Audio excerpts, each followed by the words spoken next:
Well, hello, and good evening, morning, day, or night, wherever it is you are, to all the wonderful people of the internet. My name is J-Man, this is Minor World Games, but let me be the first to say welcome back to Warhammer 40k Rogue Trader.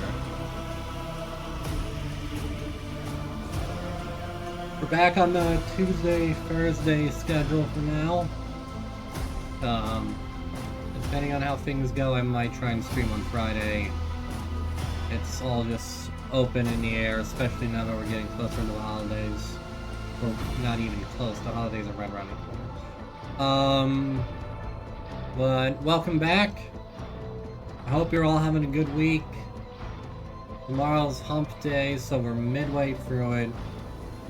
I hope your holiday season has been treating you well. I hope things have been going well.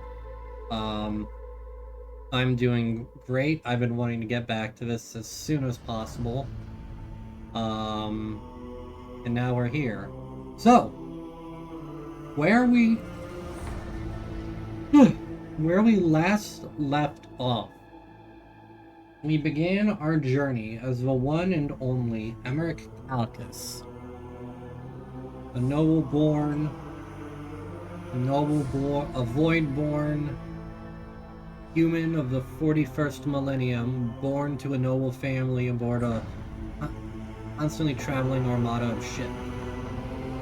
Emmerich was raised with a life of luxury and grew to be as spoiled and condescending as most nobles grow to be.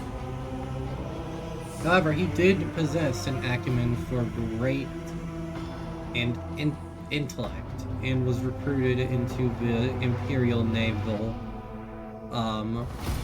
Academy, to which he quickly rose to a rank of officer.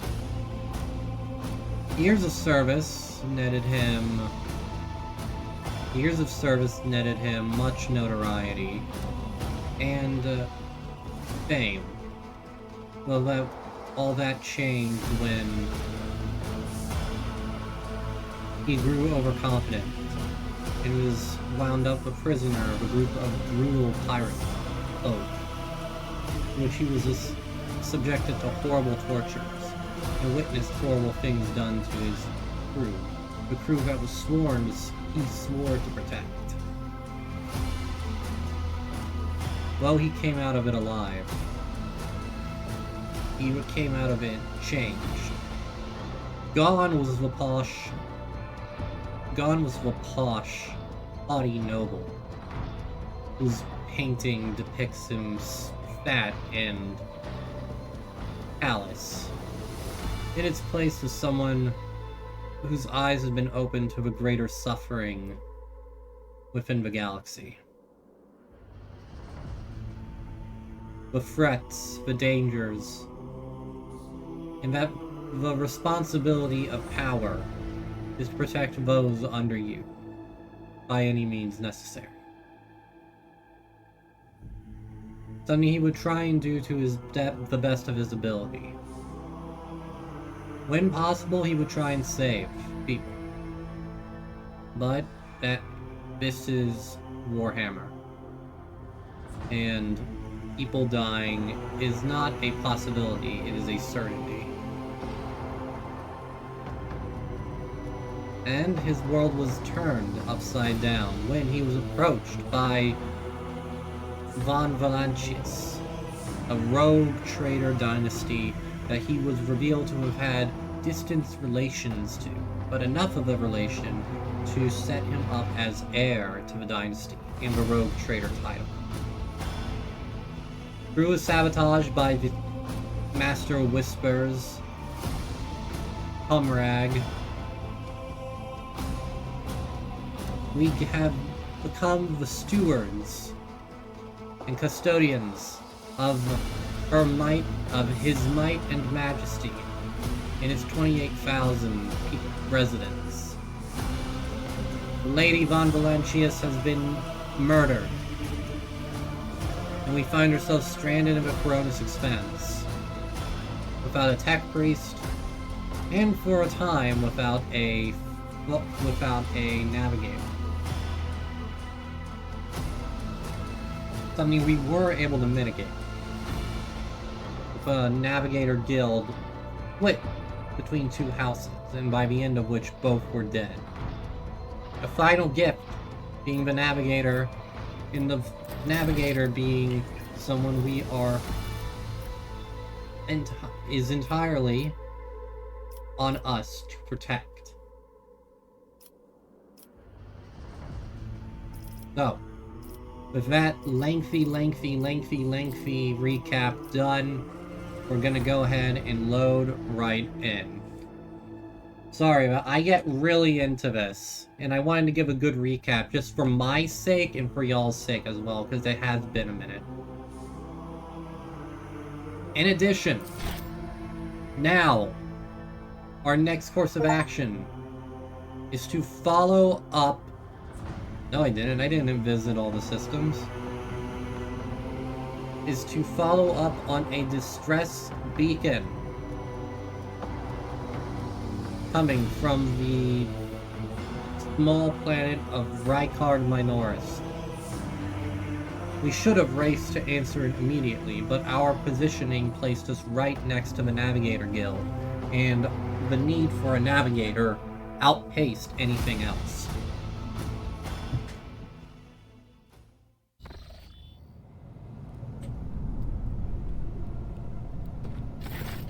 Lord Captain, my apologies, I did not...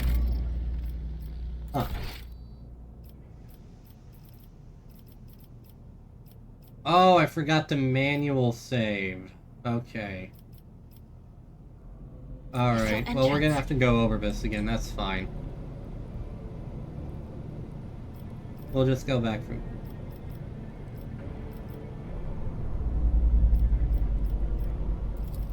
Compared to Urak 5, your ship is a boundless world of unfamiliar hues. One should not underestimate... Lord Captain, would you... I beg your pardon, Lord Captain. That was no... Please. At the same time, I find myself... Indeed... awe. Went through that already. Okay. I started up another character, but I kind of put that on pause to, until I got a bit further. One thing I noticed here that I hadn't realized until now is, you can change how your character's color scheme. So you can go with this,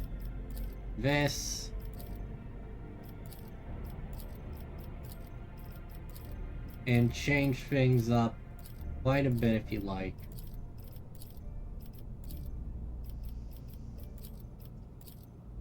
I honestly like that a bit more.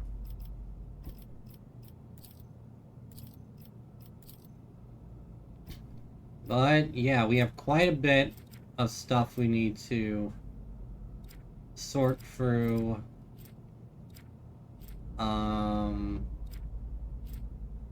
Tactical goggles, +5 to hit chance, +3% to critical hit chance. We have Cassia. Look. Someone who the game really wants you to try and romance. Glowing stone, dead shot, stub revolver. I gotta go through all this.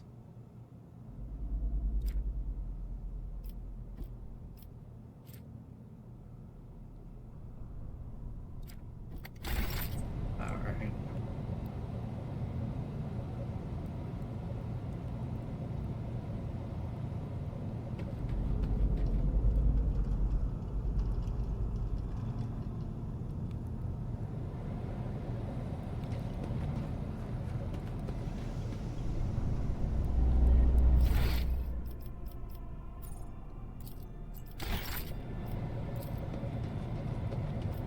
There's work to be done.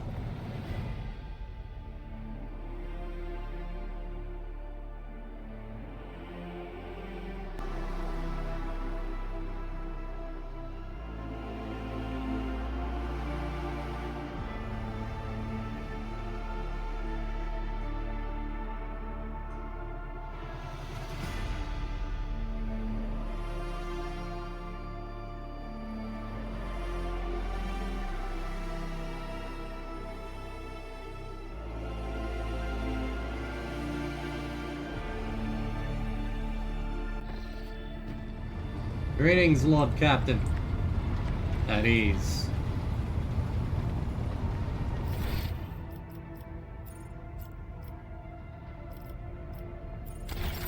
Abelard, give me a rundown of the situation.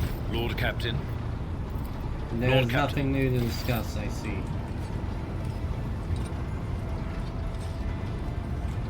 Look at my big chair.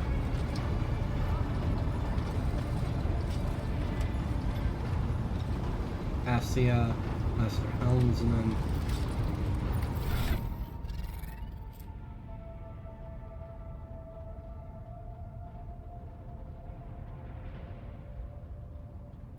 That might be more suited for... I'm gonna give that to Abelard. These other items...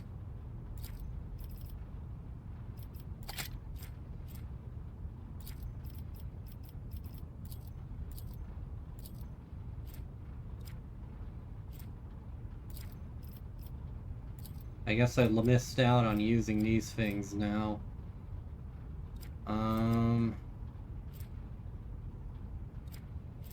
Plus 5 to hit chance, plus 3% to critical hit chance. Plus 1 resolve whenever they kill an enemy. Might be useful for her. Every time the wearer deals damage with target's weapon skill. The target. Oh, the target. Price Pioneers Bracers. Noble Silk Gloves. This is unacceptable. I refuse.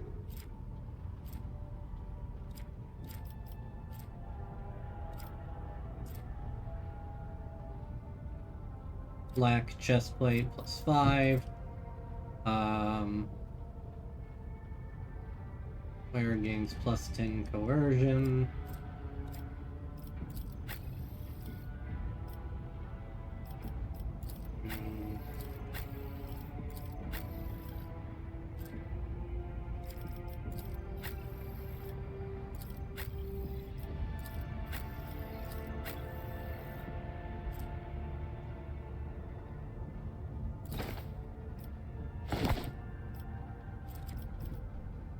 Yeah, give that to her, actually.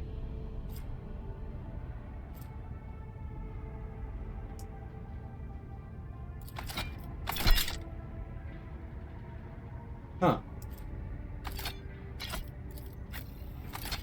I'd rather not.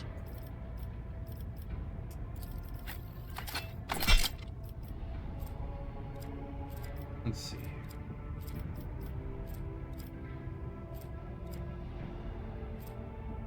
Charge. Heirloom.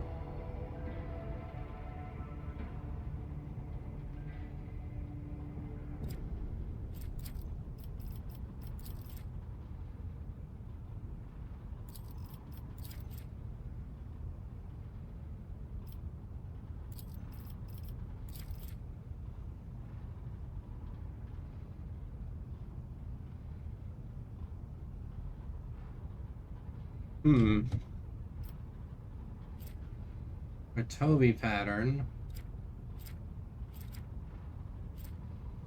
Deadshot stub revolver.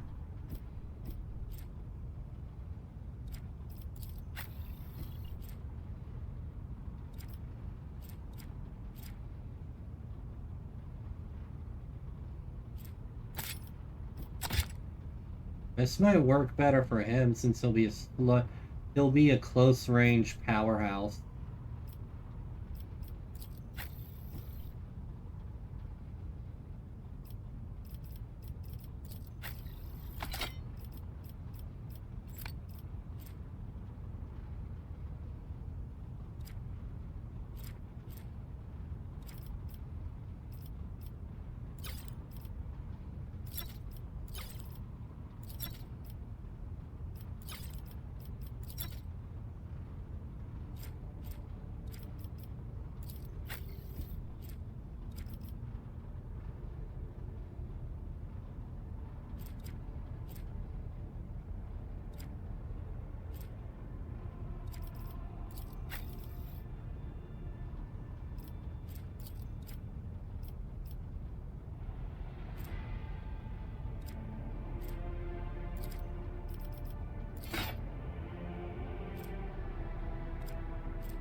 I'm not interested.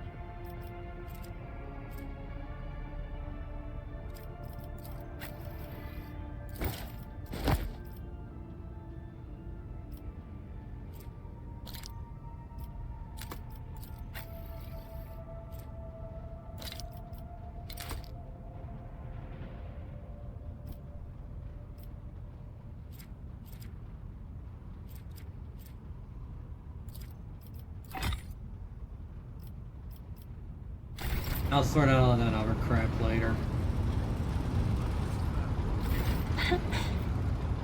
Words cannot describe how boring the bridge is without our stimulating conversations.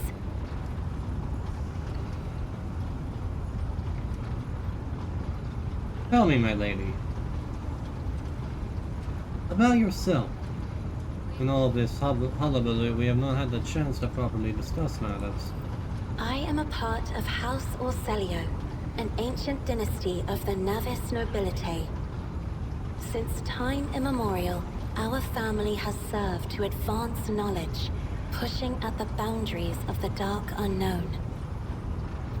The Starway Atlas contains 2,843 routes that chart the sectors of the Segmentum Obscurus and reach all the way from the Coronis Expanse to Holy Terra. And uniting the Imperium's thousands of worlds.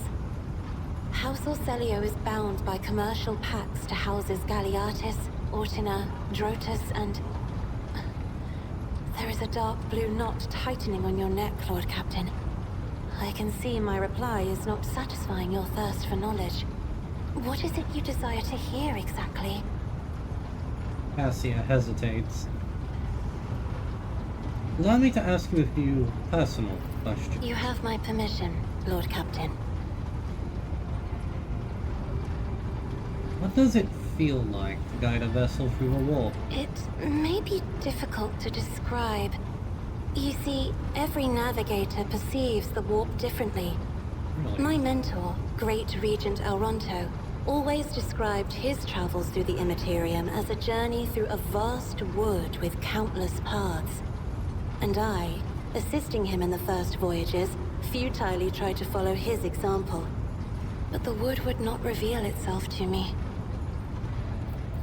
But everything changed when I found my own key to this mystery. You see, I've always brightened up my rare moments of leisure time by painting. You may recall there was a workshop in my chambers. As soon as I imagined the warp as a blank canvas, an indescribable feeling came over me. I moved the brush, going deeper and deeper into my own painting.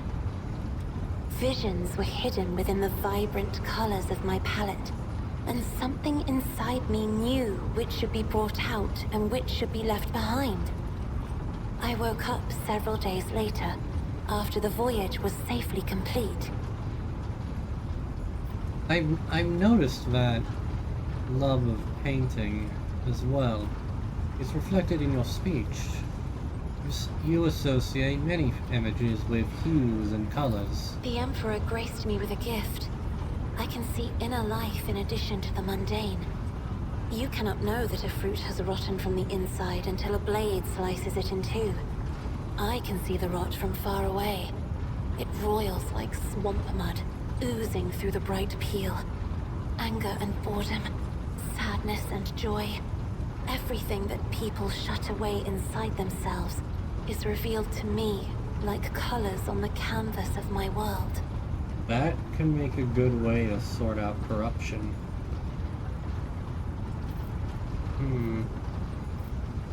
So you've never lived anywhere other than Yurak 5? Hardly. According to the chronicles of the house, I was born on one of the Orcelio worlds. Oh, what was it? Please forgive me, Lord Captain. My childhood memories are too vague. Sometimes I dream about the colorful birds that built their nests in the garden, or the servants dressed in purple livery, or the blue fog that rolled over the lowlands behind the palace. But everything is covered in a rosy haze. Perhaps it is my imagination, not my memory, that is painting these pictures. I see. Then what of your life on the station? What was it like before, well, everything turned out the way it did? My stay on the station was wholly dedicated to preparing me for my future duty. Astromancy, astrography, numerology, the histories of my house and the Imperium, as well as other disciplines. For many years, dozens of instructors tirelessly prepared me for my destiny. And once a year, Great Regent Alronto would come to the station. He would entrust his beautiful vessel to my command, so that I could master the practical aspects of our art as well. That's a big responsibility. Did you have friends? Someone you could turn to for a simple conversation, not a discussion of yet another lecture? The Regent gave me a bird from a sunlit planet once. I tried to befriend it and make it sing, but for some reason, it refused, and died soon after. The instructors were too respectful of my duty to my house to waste precious time on idle chatter. Aside from them, there were only servants on the station, and you know they have their vocal cords removed, so they cannot break their vow of silence. Cassia blinks in surprise, obviously taken aback by the question. And since the subject has been breached, Lord Captain, why do you not follow this honored tradition? Your decks are so garish. Apologies, I meant noisy. The rabble don't just chatter. Sometimes they shout and even sing. Why do you allow such a lack of restraint? Rogue traders are highborn, are they not? The ruler cannot maim people just because it is in his power to do so. On the contrary, it is the duty of every ruler to look after his subjects. I like that you can go along with it. I like the noise people make here. It fills the ship with life. You may find it difficult to believe, but the practice of depriving servants of their voice is not particularly widespread outside House Orcelio. Please forgive me, Lord Captain. I was sure it was a sacred tradition made sacrosanct by the ancient vows of obedience. I expect more surprises will be waiting for me outside the walls of Yurak 5. Indeed, there shall be. Cassia frowns guiltily. This third eye of yours, you always conceal it. The Navigator's open eye is baneful to whoever the warp's ruinous shine falls upon, and therefore it is the symbol of our power. We are the guiding stars of humanity, found worthy of an uncommon gift, and one of the duties that we bear is to guard our eye, even from wayward glances that may bear evil. Besides, I am aware that lesser servants of the Imperium may find our appearance repulsive. The Navigator gene twists the features the rabble are used to seeing, and the magnificence of our role cannot be grasped by their feeble minds. Cassia hesitates for a few seconds and looks away.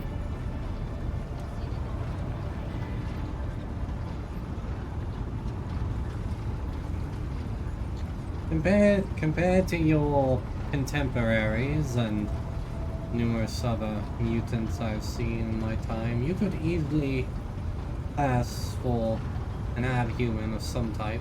You are an abhuman, of course, but you could pass for human. On the contrary, you do not look repulsive, Cassia. Perhaps my appearance does not terrify you right now, but this will not always be so. The Navigator gene is unstable. My body is going to change over time. And only the God Emperor knows exactly how. In genuine terror, Cassia presses fingers to her lips, as if belatedly trying to stop the words from tumbling out. This troubles you. Why don't we discuss another matter? You will hear no objection from me, Lord Captain.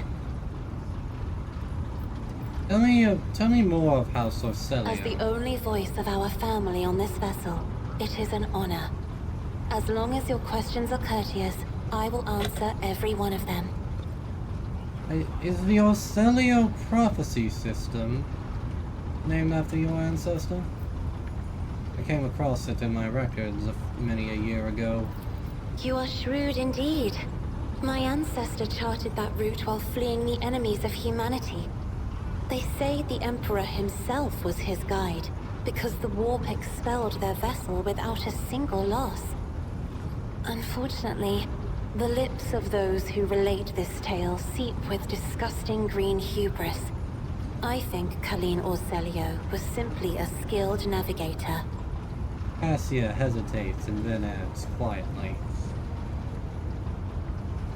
I take it House Orcelio has a rich history then, judging from what you've said. Oh, yes. The navigators of the house came to the Coronis Expanse fairly recently, a mere 208 years ago. Before that, our ancestors expanded the borders of humankind's dominion for the glory of the Emperor, blazing trails to different corners of the galaxy.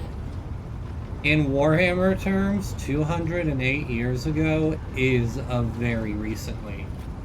Like, you're looking at like literally 40,000 years of history, and the timeline of events that affect the modern 41st millennium galaxy can date back to hundreds of millions of years.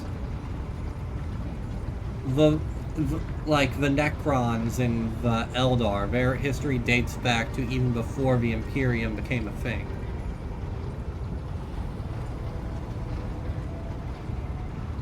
One year is minuscule. Like, decades will pass over the course of a single novel, or a single story for that matter. Oh, speaking of Warhammer, just today, just the other day, no, just today, it was officially announced that Games Workshop and Amazon had reached an agreement on production of a Warhammer 40k series and potentially films in the future, with Henry Cavill as the executive producer. And if they so choose to pursue it later down the line, they could also do stuff with Warhammer Fantasy. Now, the stuff with Amazon series are very, very hit or miss. Because you have shows like The Legends of Vox Machina from Critical Role, The Boys, Invincible, and a myriad of others. And on the other hand, you have The Rings of Power and The Wheel of Time. So, with Amazon, it's either going to be a hit or a miss. And I'm praying, I am praying to Sigmar, the Emperor, and everything that might be listening. I am praying that this turns out well. We are not going to be seeing any news about this for like another year or two at the very least. Henry Cavill, you got your work cut out for you, mate. I wish you the best of luck. I just really hope it's good. Like, because I love this universe. But anyway, back to waifu. So who rules the house, then? Just as a rogue trader stands at the head of a protectorate, a Novator heads a navigator house. It is the Novator who decides where to look for alliances and which path their bloodline is destined to tread. As for our house, a transfer of power to a successor is currently underway. In the meantime, Great Regent Auronto Orselio is ensuring the stability of the house. The young woman purses her lips slightly. You must be the Novator's successor, then. You lived in seclusion on a closed station until Falak committed his sabotage. So says Regent Auronto. Nothing is decided yet. Some people in the house become enshrouded in rolling grey clouds at the thought of me becoming the Novator. But even more are bound with dull leaden chains. They think I am not ready for such a burden. With your permission, Lady Cassia, may we discuss another matter? By all means. With your third eye, as my navigator, what does it reveal? What can you see? Sister Argenta shines like a guiding star, inspiring resolve in those around her, seemingly inexplicably. However, I see a dark and ugly fog billow behind her, contrasting sharply with her shining light. It burdens the Sister of Battle. It drags her down. Yet Argenta herself is hardly aware of it. Seneschal Viserion is among the few whose colors are a pleasure to look at. Whenever the Seneschal speaks, heavenly crystal clarity spreads around him. And whenever he is angered, dark blue clouds condense over him. And in his rare moments of joy, a pure gleam of sunset pink caresses the souls of those near him. Out of your entire retinue, Lord Captain, he is the only one I would trust with my life. As would I. Cassia's stern gaze grows a little warmer. Idira's emotions are like a maelstrom, bright, unbridled, enveloping her form like a wondrous kaleidoscope of colors.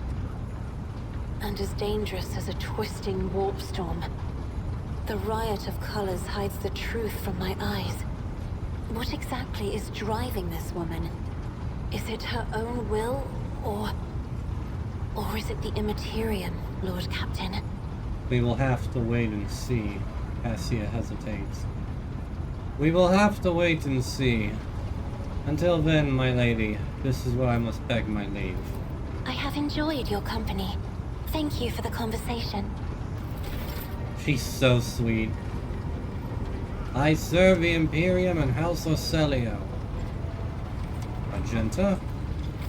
Greetings.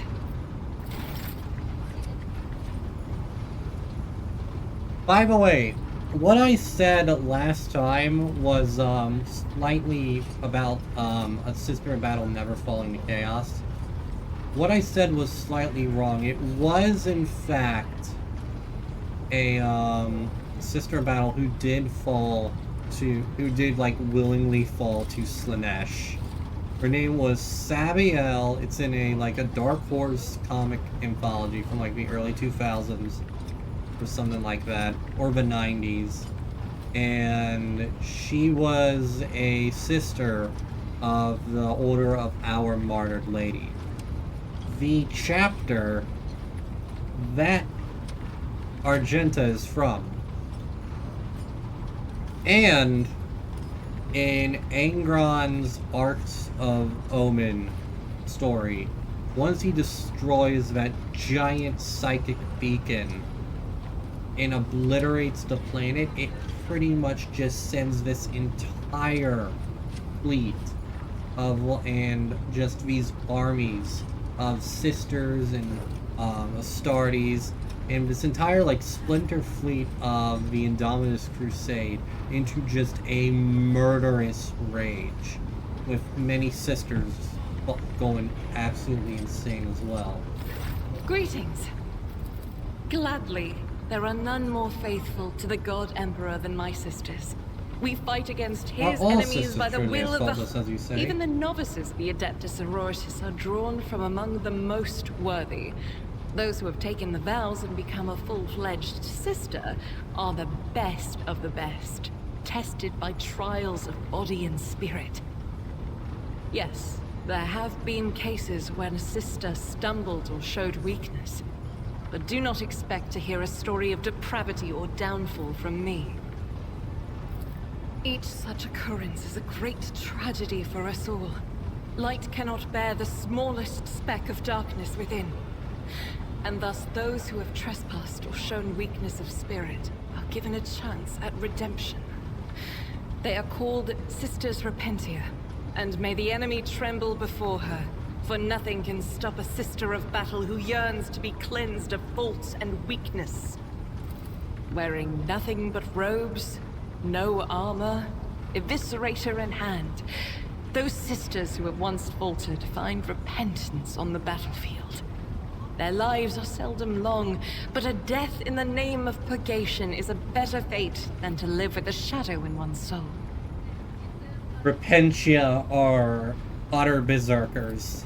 Should any more arise, they're keeping akin them to yourself would be the imprudent. Slayers It is a virtue to take an interest in from the holiness. dwarfs in Warhammer Fantasy. Alright. Not much else to do. Cargo manager. Cargo list.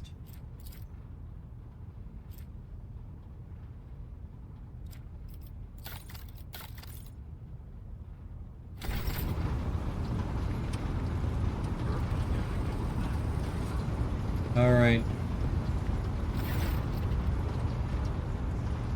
Have a Vox experienced brought you anything lately? Voxmaster Vigdis. That'll be all for now. Alright, let's boogie. I can't play it for too long tonight, so I would like to actually set foot on Rycord Minoris.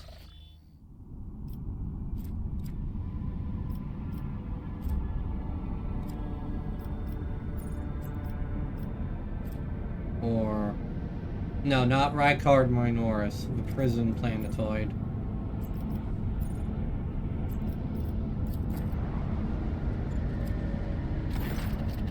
Lord Captain, sorry to disturb you. Vigdis pauses as if listening to something. It's pandemonium outside the bridge gate. One of the officers seems to be demanding an audience with you in person.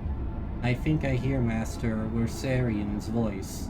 In any case, I wanted to warn you in advance. Thank you, Voxmaster. I will handle this matter.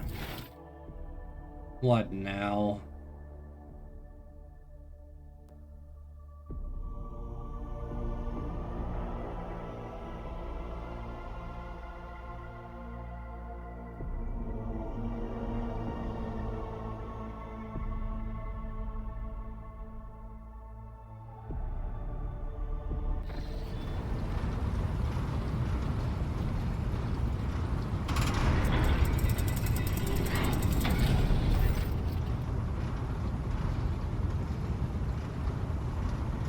The everyday sounds of the bridge are disrupted by voices raised in anger.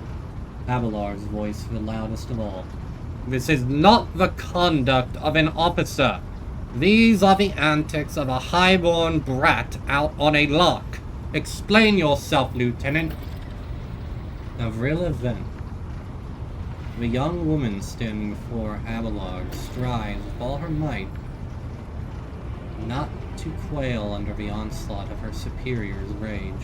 She falters, but then manages to look him in the eye and say, I apologize, sir, but I must speak to the Lord Captain. Very well, Lieutenant. You may address the Lord Captain, not least because I see you've already seen fit to disturb him. Your unauthorized appearance on the bridge and display of belligerence towards a higher-ranking officer will be logged on your personal file without delay. Lord Captain, Lieutenant Avril Vent, requesting permission to speak. Vent falls silent and then adds rashly, on a matter of extreme importance and urgency.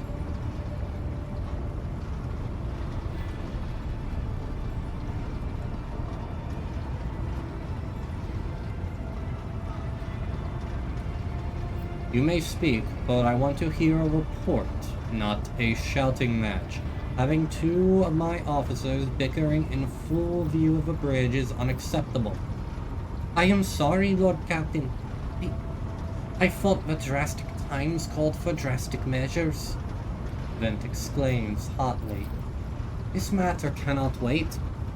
Any minute now an assault unit will be dispatched to the lower decks on orders to crush the workers' strikes by any means necessary.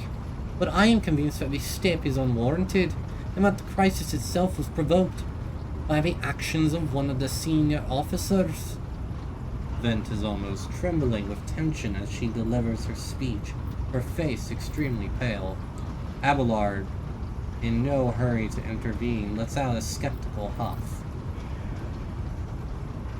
Lord Captain, I urge you to investigate the actions of Seneschal Versarian and to intervene in what's happening on the lower decks, because very soon we will have a mutiny or a massacre on our hands. Vent reels off the last words as though she knows them by heart. She has clearly been preparing to save him for some time. When she finished, she casts an anxious glance at Abelard, then at you. There is an insurrection in the making aboard my ship, and no one has informed me. Explain yourself, Seneschal. I will not deal with a problem worthy of the rogue trader's attention. The lower decks, as it so happens, are in revolt. 30-some years ago, we even had a revolutionary leader rise up who dared to establish workers' rule across the entire ship. It took a month to restore order, but even 8 years later, we were still battling rumors that the hero had survived his execution and was on the verge of gathering people to fight against tyranny once more. Abelard scoffs. Needless to say, the rumors were baseless. As for the current situation, we have sufficient enforcers to deal with it. But on this ship, the word of the Lord Captain carries more weight than a salvo from 100 bolters. I'm sure that if the rogue trader addresses the malcontents directly, he will quell the unrest. I dread to think what problem he will disturb the rogue trader with next. Perhaps he will ask the Lord Captain to break up brawls in the mess room. I have already given you the means to resolve this problem. You simply need to use them. If I may, your lordship, sending a hit squad to crush the rebellion is a means of ignoring the problem, not solving it. How did all this start? The situation could boil over at any minute, so I'll give you the condensed version. It all began when the enforcers found a cultist amulet on the body of someone who'd been killed in a drunken brawl. We reported it up the chain immediately, arranged for a cleansing rite to be performed, and opened an investigation. No heretics have been found alive, but the search has brought tensions between enforcers and workers to a head. I see. Where does Seneschal Versarian come into all this? I shall explain, Abelard intones grimly. I beg you to hurry. Time is running out. I will not hurry. Since my competence is under scrutiny, I shall speak for as long as I see fit. There's an established order to the way things are done on this ship, and one of the pillars of that system is that the rogue trader's attention is not distracted by trivial matters.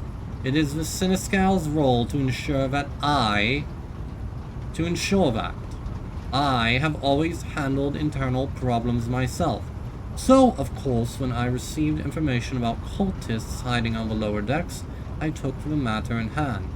So long as I live, not one of the vermin who murdered Theodora von Valancius will find refuge on her ship.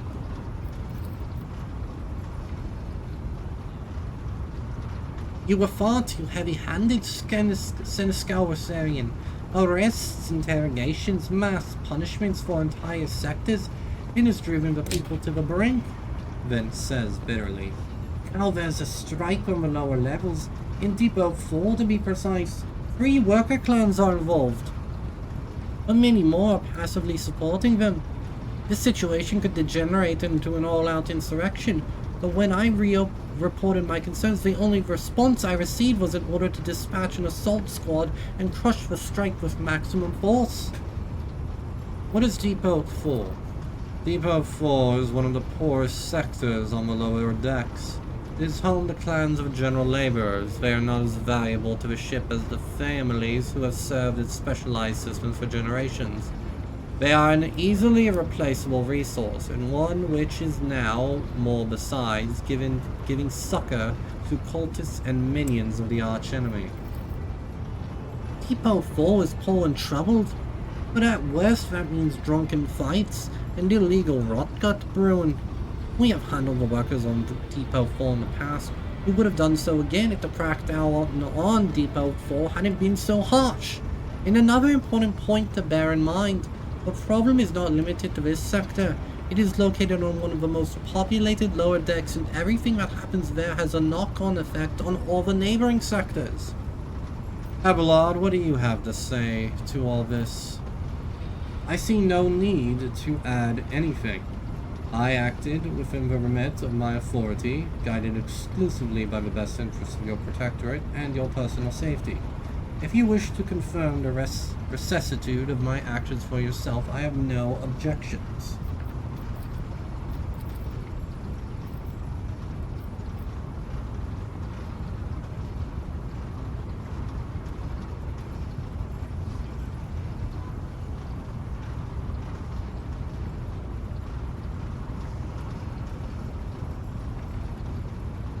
On my part, I urge the Lord Captain to go down to the lower decks, stop the assault unit, and speak directly to the people.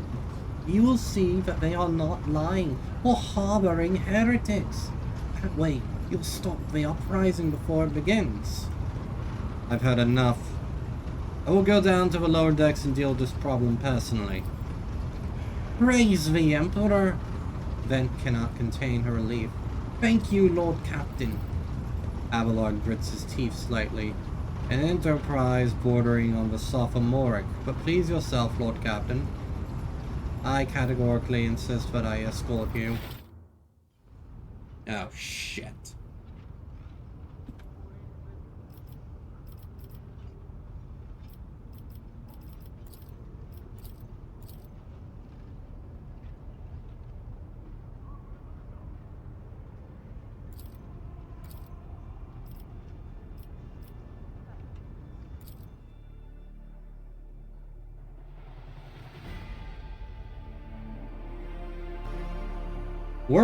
We're scant on people right now. We took a lot of losses from that. This very well could, that cultist thing could very well have been a leftover from the insurrection attempt before that left Von Valancius dead.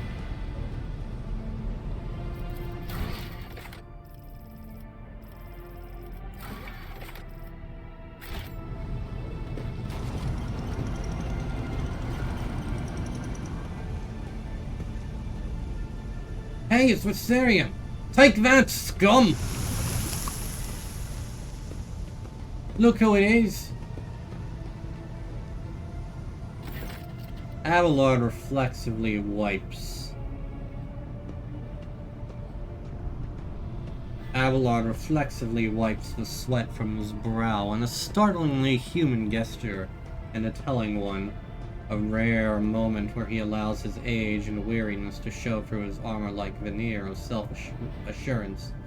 The lower decks are a source of endless problems.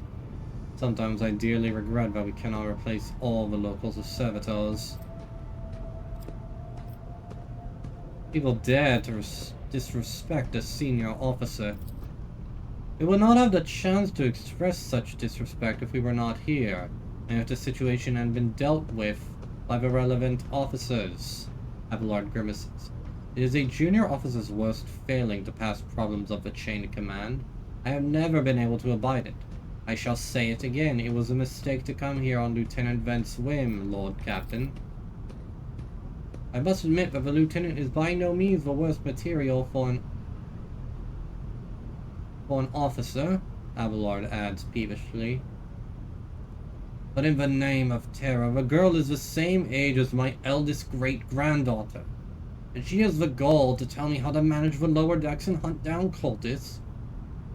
It will be another 20 years at least before she can be trusted to act without oversight. Yeah, so in the far future, human lives are also vastly extended, especially if you're an officer. Let us keep moving. We need to get to the bottom of this. Something resembling a nest made out of thermal insulation material. This must be where the workers sleep between shifts.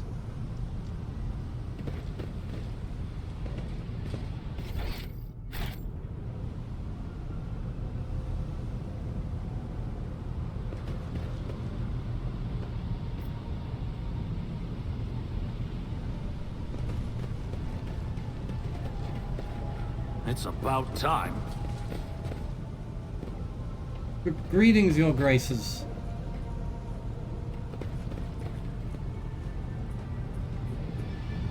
Lady Vent. Wow, nobles from the lower decks. The sounds of a heated discussion reverberate through the ship's bays. Lieutenant Avrila Vent of the ship's enforcers is barring the path of a heavily built assault unit officer. And judging by their expressions and tones, the standoff has dragged on for some time already, and has now reached boiling point. I have my orders to put an end to the unrest and purge this sector.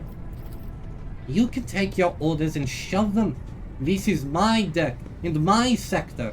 These are the only 3 people who can waltz in here without my express permission. The first officer, the rogue trader, and the Emperor himself. So not all my lessons fall on deaf ears. Abelard mutters in crabby approval. He does not clarify whether he means Lieutenant Vent, the officer looming over her, or both. Your lordship! Noticing you, the 2 junior officers snap to attention and salute, their subordinates following suit a moment later.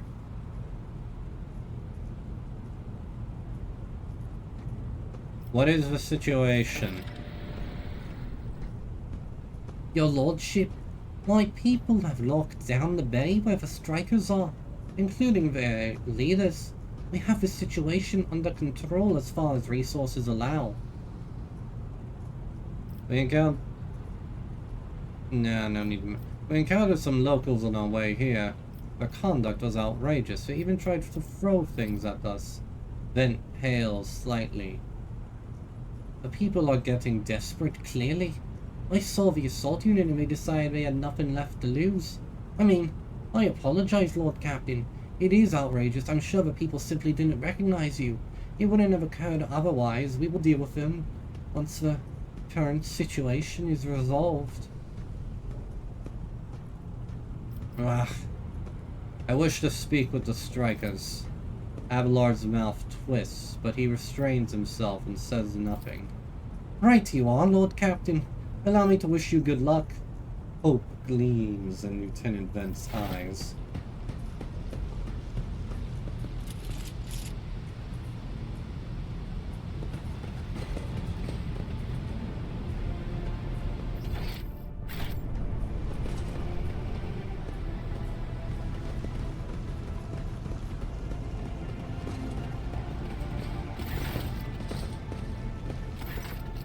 A dozen pairs of eyes stare apprehensively at you. The people before you are typical inhabitants of the lower decks. You take in their simple clothing, crude weapons, and faces that display varying levels of mutation. From the barely discernible, to the strange, to the outright grotesque.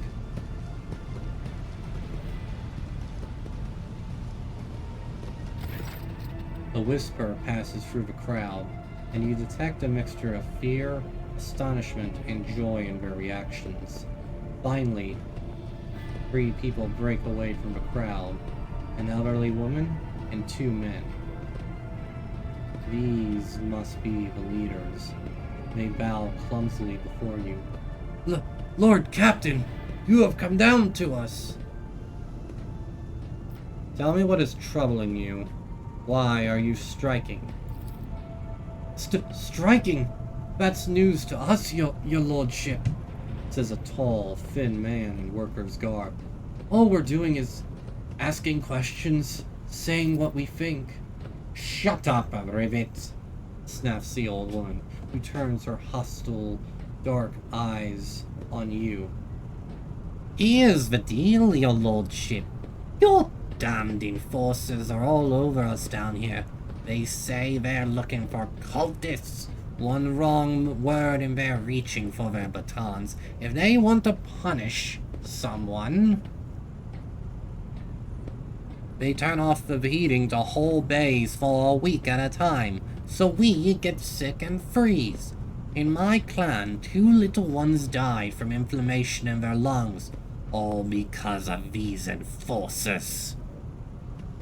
The old woman spits on the floor and rubs at the spittle with the toe of her worn-out shoe. Argenta does not interrupt the workers, but you see the sadness well in her eyes when the children's deaths are mentioned. She quietly whispers a requiem prayer and makes a sign over herself. It's all true. Vent is the only enforcer officer who stood up for us. It's clear as day who had a mother from the lower decks, and who grew up amidships and has no fellow feeling towards us. The grim man with a scarred face throws up his arms. Your lordship, we're no villains here. We're honest workers, your servants. We've plotted no disorder. We went on strike openly, and now we've got guns pointed at us. All we're doing is asking to be allowed to work in peace without being harassed. The persecution started a purpose of nothing, you say. I was told one of you was found in possession of a cultist amulet, and that there are heretics hiding here. A cultist amulet? What's that? The gewgaw they found on the dead drunkard? If it was something evil or forbidden, we sure didn't know it. The enforcers just said they were looking for heretics among us, and anyone obstructing their investigation would be punished. But how could there be heretics here? We know our own people. There have been no new faces around. Definitely not. If there were, we'd be the first to report them. As for this amulet or whatever it is, they took it off a dead body. There are no cultists still breathing in our sector, that's for sure. But when that fight broke out, some enterprising folks looted the bodies. The boots they came back with. Nobody's ever tread these decks and boots so fine. I can tell you that. Seems to me these cultists have better commanders than us. Oh yeah, those boots really were fine, and there was no harm in taking them, right? As for the amulet, it must have been pocketed by someone who didn't know any better. We don't need any amulets around here. We all worship the Emperor. And when we were working, we bow down before the machine spirits of large and small transformers and the servo motor. The same way my grandfather was taught 100 years ago by a tech priest who came calling. Believe us, your lordship. We are people of faith. Naive children. Weren't you taught from an early age about the dangers of the arch-enemy's creations? Weren't you warned that any unfamiliar object could be one of them? We were told, Holy Sister, but it was long ago. The last time we saw a confessor in our sector was just after I'd had my fed little one. That is regrettable. But you cannot lay the burden of leading a righteous life on the shoulders of the Holy Fathers. Who will you blame when beasts crawl out of those amulets you stole from the heretics? The Holy Father who was not there, or the scavenger who brought evil down on himself and his neighbors? Abelard, do you have anything to add? I authorize the use of all necessary measures to locate Chaos worshippers hiding in the sector. The specific steps taken by the officers were not reported to me. Abelard frowns, clearly disgruntled at having to explain himself in the workers' presence. Nevertheless, I am certain that their actions were justified. Cultists are no drunken stevedores. They are the enemy and a threat to the ship. Neutralizing them demands decisive action.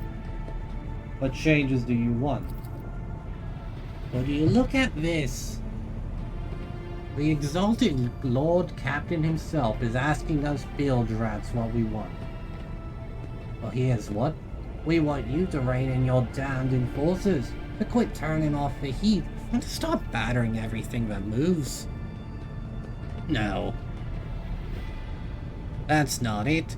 We want the enforcers gone from here, and we want to be armed. Give us arms, and we'll govern ourselves. We'll defend ourselves if these cultists do show their faces. I've been leader of my clan for 20 years now. Getting rid of these club-wielding thugs can only improve things around here. You've gone too far. You've gone too far, old man. They'll never let the maggots on the lower decks live without the enforcers breathing down their necks. They probably even insist on enforcers on the upper decks too.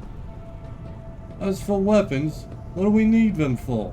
Before the first day's out, we'll have someone shooting their neighbor out of stupidity or drunkenness. We don't need that. If the enforcers stop hassling us, that'll be enough. And in return, we'll find the scavengers who robbed the cultist's body and we'll talk to them, one lower decker to another. If there are any more of those damned amulets about, we'll hand them over to the enforcers ourselves. You speak for yourself and your clan, and I'll speak for me and mine. I don't want empty gestures. I want real change. They'll promise us the world now, but as soon as the Anointed One turns his back, these brutes will be on us even harder than before. All because we dare to speak out. I do not like your tone. But Hall...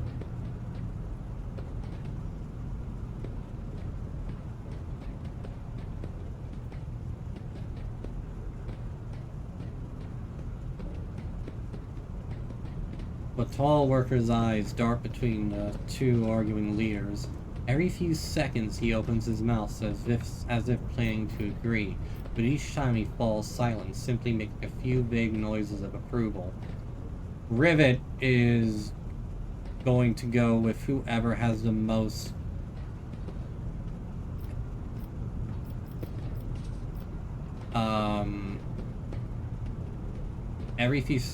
Rivet is going to go with whoever seems to be on the winning side here.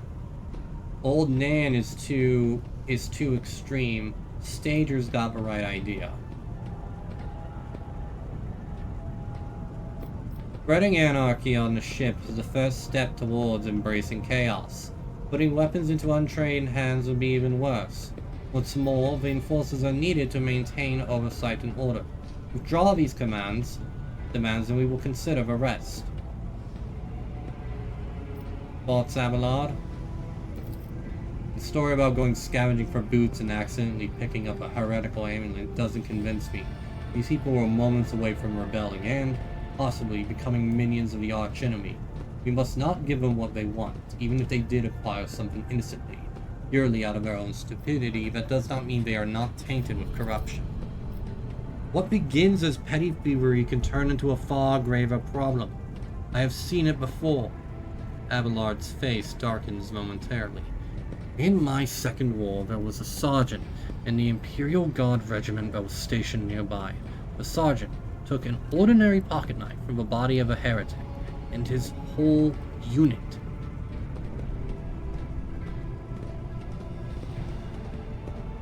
lost their lives for it when they finally managed to break into the barracks. They found not a single survivor, only the pocket knife, which had grown through all the rows of beds like a metal-choking vine. So when it comes to scavengers, malcontents, strikers, or whatever they'll turn into next, my verdict is simple. Give them no quarter.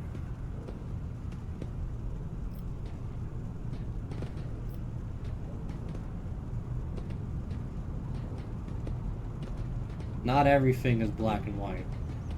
Spreading anarchy on the ship is the full. Tall worker of a coal rivet shrugs and casts a sidelong look at the old woman. Old man, listen! Listen! The Lord Captain himself has come down to us and is offering concessions. And I don't know a single person in the whole of Depot 4 who's ever stood next to a rogue trader, let alone talk to them. Down! Now's no time for you to be a stubborn old crone. Listen to us, old man. 3 clans of Depot 4 ought to act as one. We've made our minds up. It's your turn to decide. Don't ask them to disband the enforcers or give us weapons. We don't need any of that. The old woman hisses in dissatisfaction. You two are ganging up on me, is that it? So brave you are against an old woman. But I'll shut up. I will indeed. I won't go against 2 clan leaders on my own. If you want to make peace with the enforcers, make your peace. That's great. Just fantastic. Lord Captain, we're all agreed.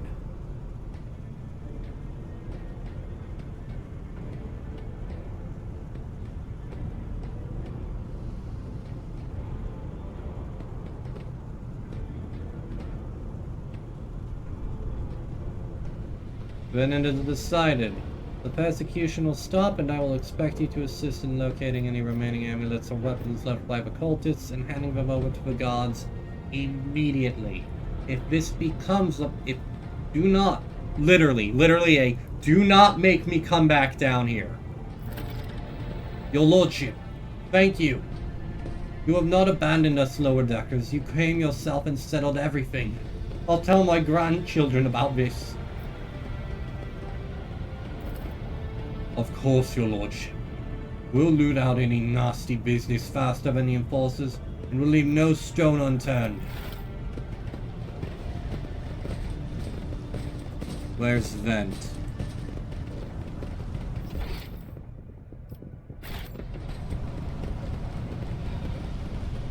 I hope this doesn't come to bite me in the ass.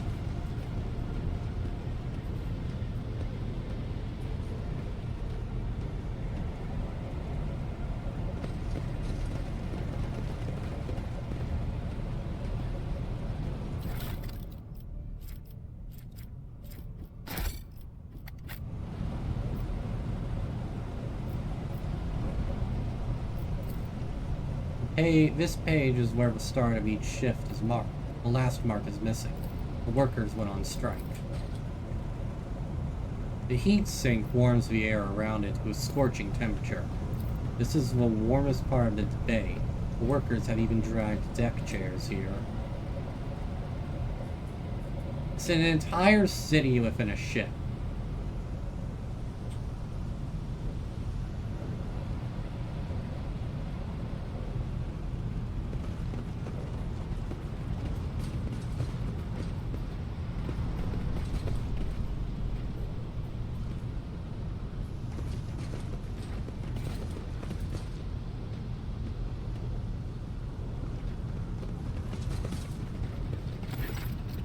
Stopping unexpectedly, Abelard imperiously dismisses the unit to stand at a distance, and addresses your other companions, saying, I have an urgent matter to discuss with the Lord Captain. Please give us a moment.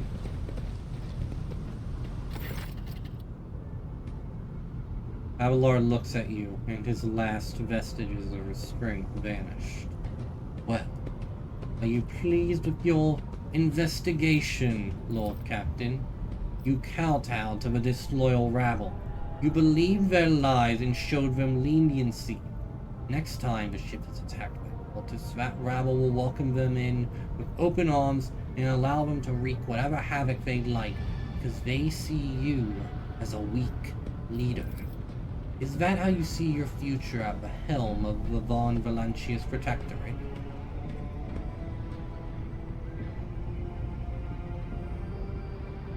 Do not speak to your Lord Captain in that tone.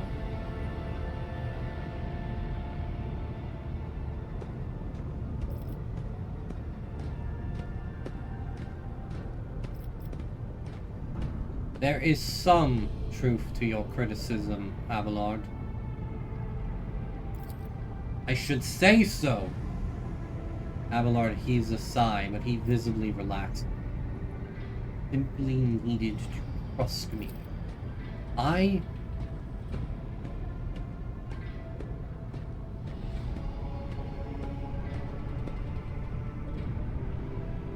would have handled the situation myself had you not decided to intervene, Abelard says irascibly. Remember Lord Captain Theodora. Do you think she ever set one slippered foot on the lower decks? No, she did not. Such matters were left to myself and the junior officers while she dedicated herself to her grand designs for the Protectorate, as any true strategist and rogue trader ought.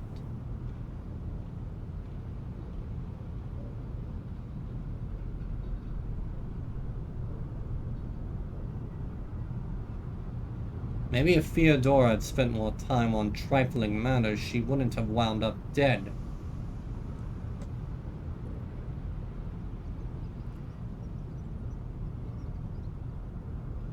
There's a new Lord Captain aboard this ship now, and I will not repeat her mistake.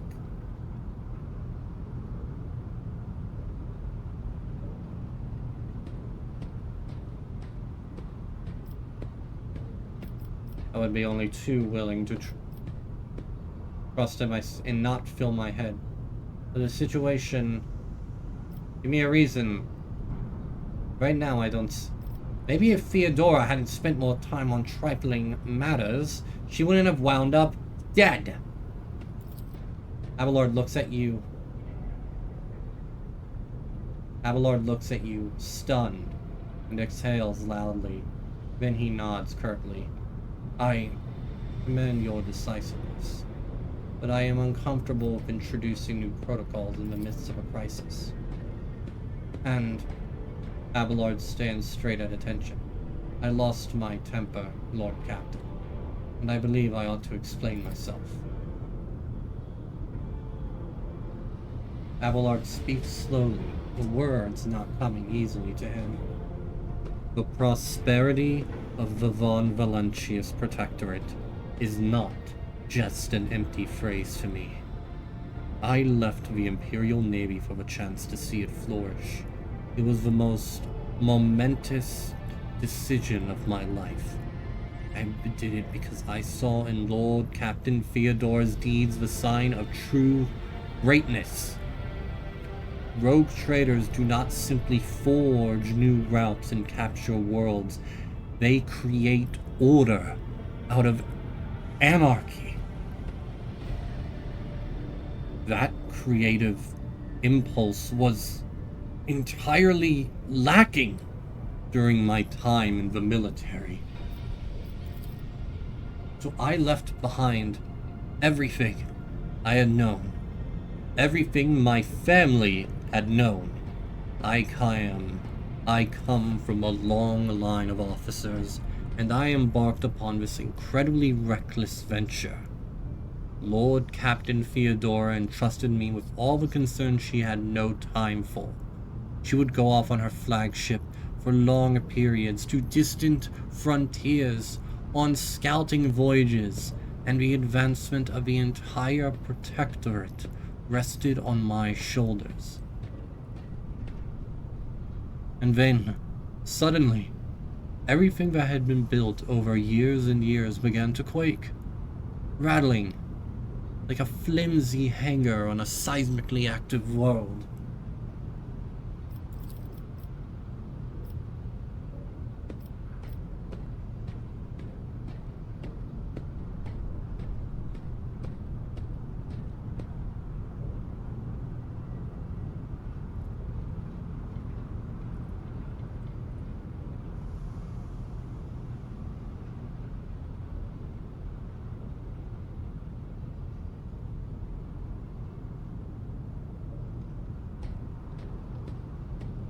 One of the senior officers betrayed us all.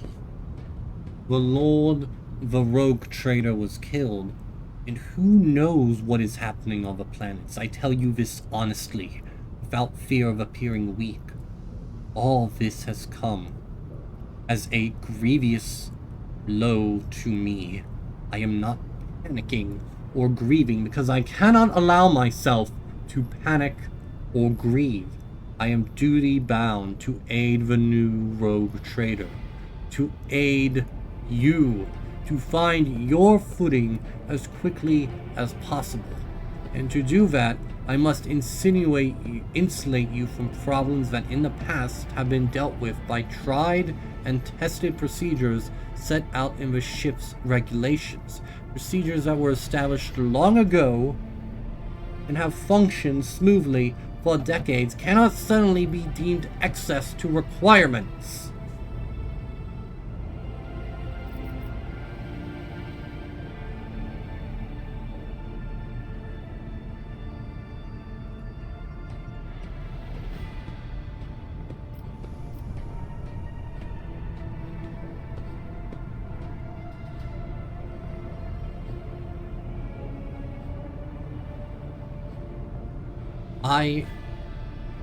I understand, Abelard, but you need to learn how to respect me, not just as your Lord Captain and Rogue Trader, but as a companion. Accept it and start living in this new world.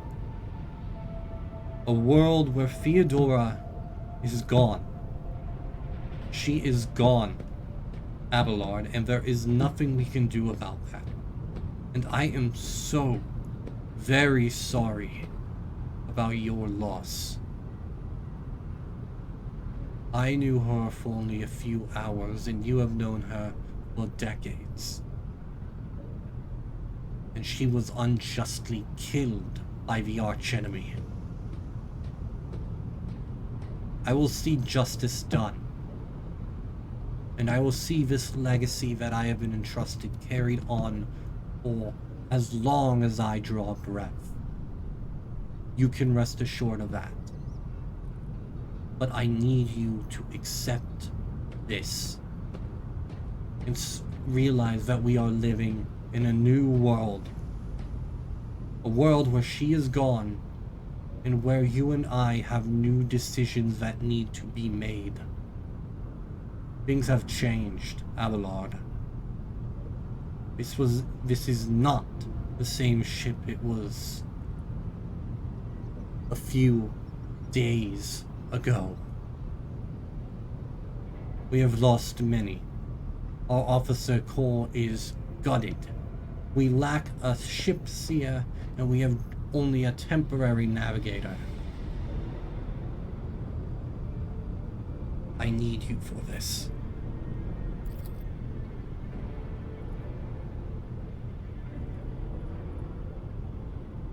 Abelard solemnly inclines his head.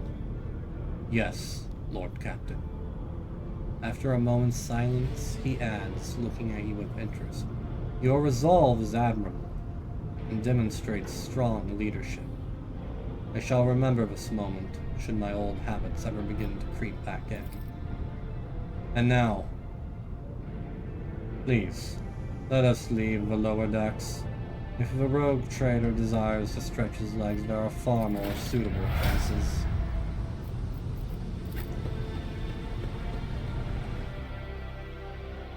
That was great.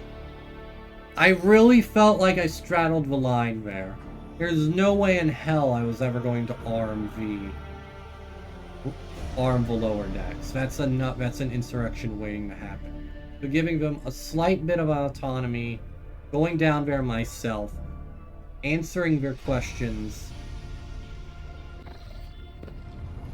If I'm a fool, I'm a damned fool, and I won't make that mistake again. But for now, we cannot just immediately go to the hard fist.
Oh, I'm giving that to Abelard. I'm giving that entirely because of Abelard.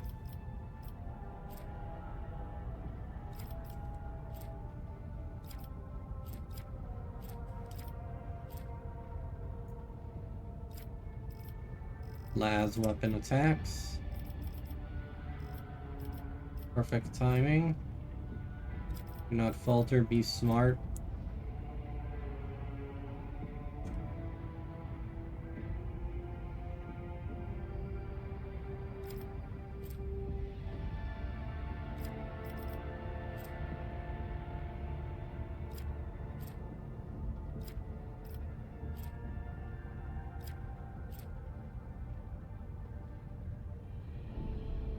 Contagious luck? Yeah, I'll do that. I like that. I'm mainly going to be using a lot of abilities, but giving that to Abelard is just going to turn him into a crush machine.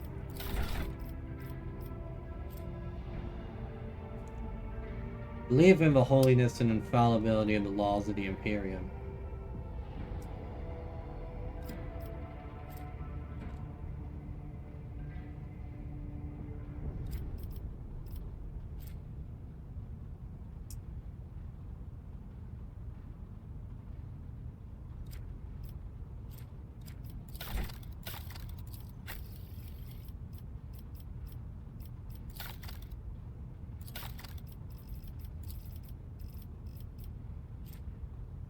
Oh, she's an officer too.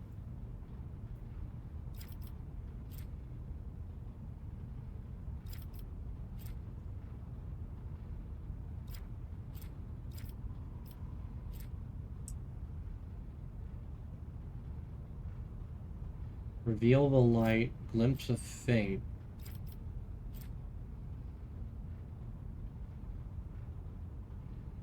Plus 4 times Navigator's willpower bonus.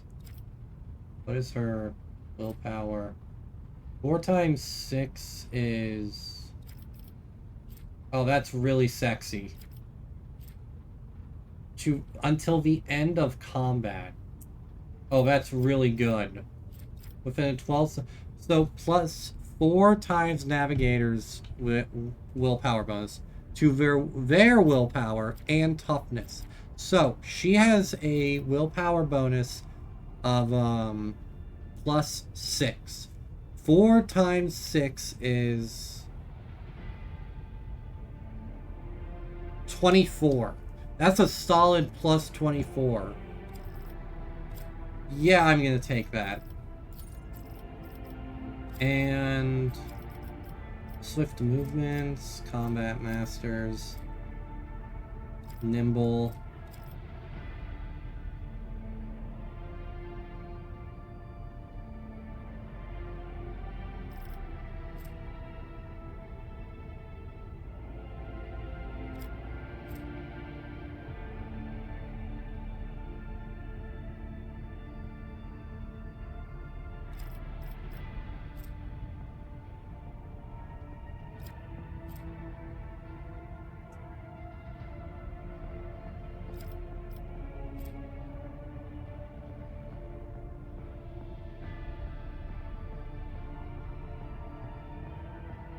Including with plus 3 additional movement points.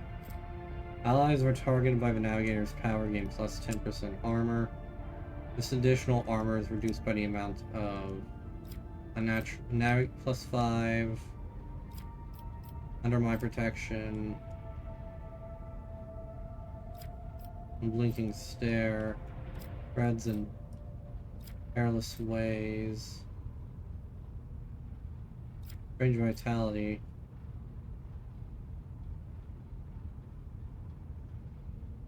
Oh, that'll keep her in. I'm gonna take that. That'll keep her in the fight longer. Argenta. More ballistic skill. And combat master. Bolt weapon. Litany. All stronger together. No heresy. Doing my part. I'm doing my part!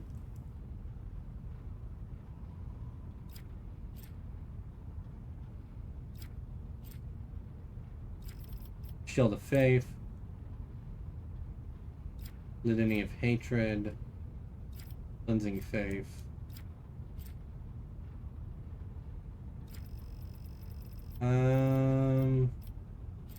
That's pretty good. I'm gonna go with Bolt Weapon Expert, though. Alright, time for Adira. Alright, Intimidation, percent.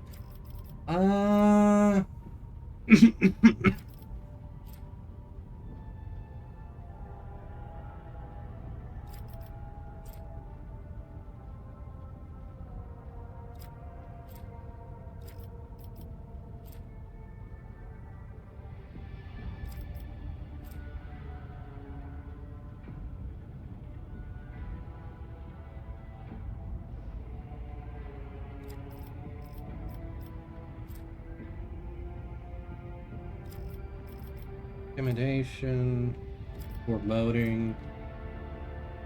Creates an area that lasts until the start of the Psyker's next turn. All allies within that area gain a +4, +2 times Psyker's Psi rating.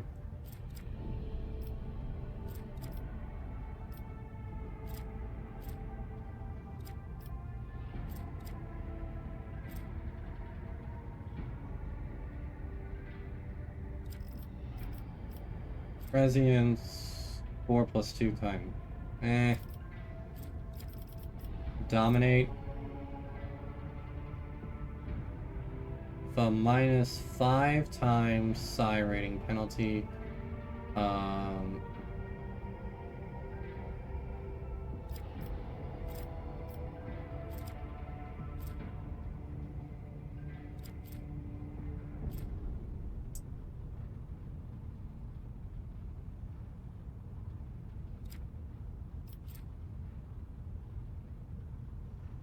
Upgrade the Veil. Embattled by both. Tears at the Veil between the Materium and the Immaterium. Little date, but should Veil the Degradation reach 15, the chance to cause Psychic Phenomena double. And Perils of the Warp may occur anytime a major...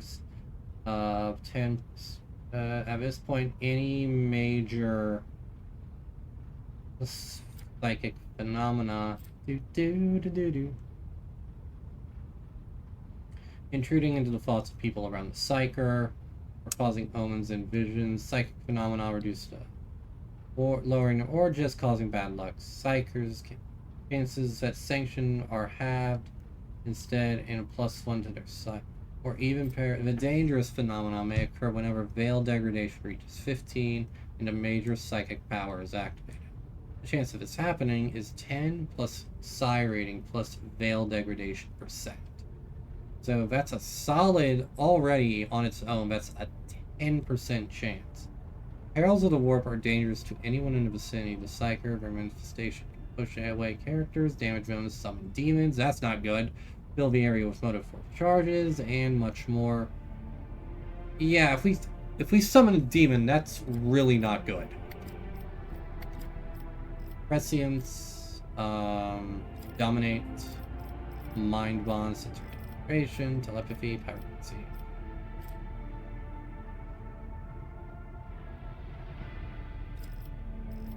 Tactical Knowledge.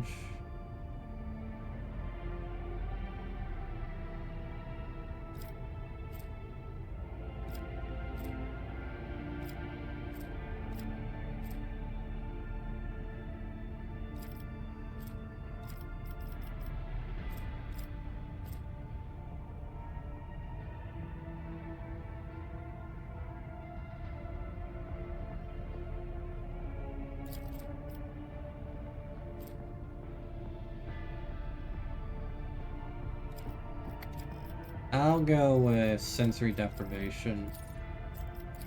And then Logic, Awareness, Medicaid, tech use, logic.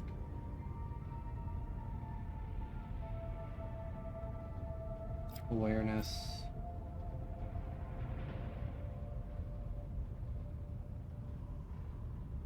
We'll go, yeah, we'll boost up logic. Abelard, my boy. Toughness for sure. And then 15 bonus to parry.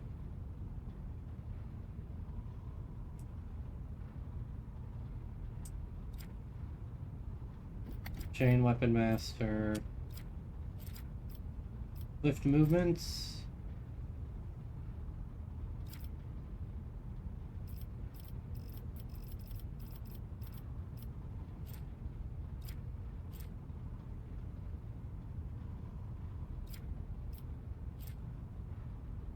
Where allies gain half the bonus. Stronger.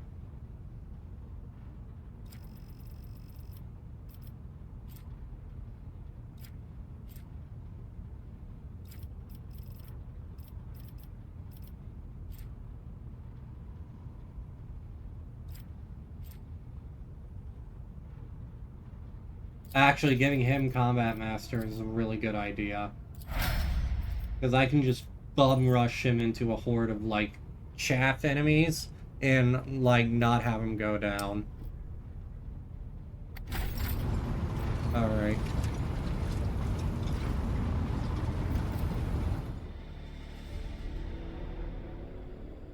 I wonder if we can actually get to this prison planet before another disturbance occurs. Begin scan. Prison planetoid. Correct.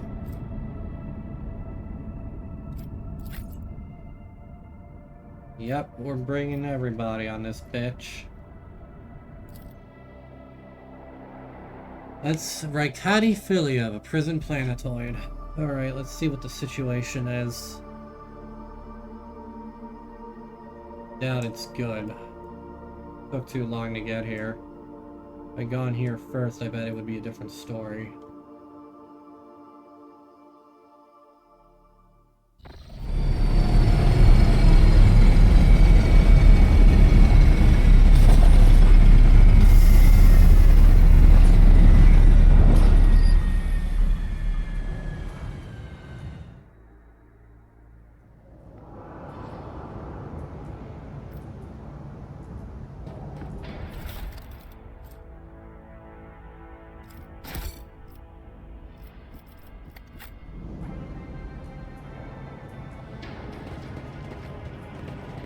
Attention to detail is the key to success.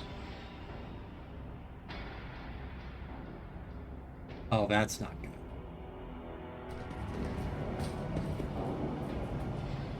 Come in. Come in, escort. This is Captain Vicari. Escort, please come in.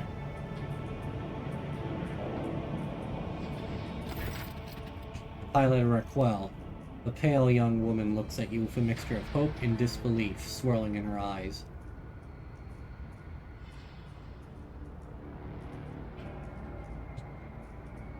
You notice her hands trembling as she clutches her weapon. Who are you? Did you come from the planet? Are you reinforcements? Saint's teeth, I thought you'd never come. What happened here? There's been a prison riot on the planetoid. Sadly, it's being led by the prison warden himself, the Honorable Anafagan Castiglia. He has allied himself with the rabble that he himself was supposed to watch, and declared Ricadiphilia to be independent of the authority of the system's lawful governor.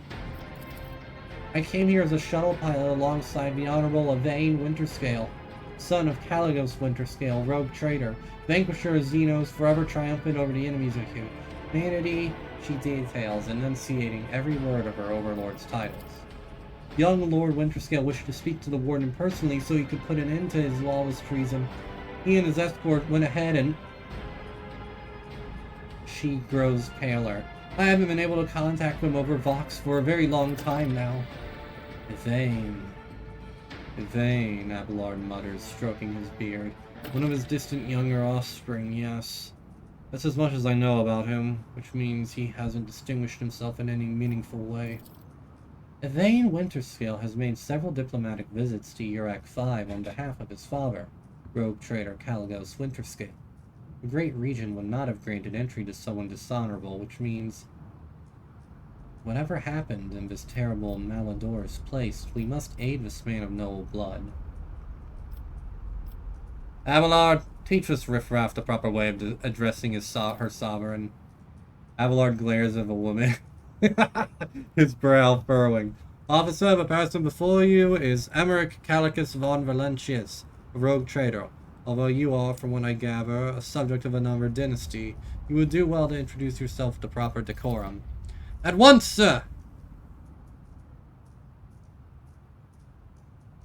The woman stands at attention. Captain Rackwell Vicari, servant of House Winterscale and the pilot of his shuttle. It is an honor to be greeting his lordship von Valentius.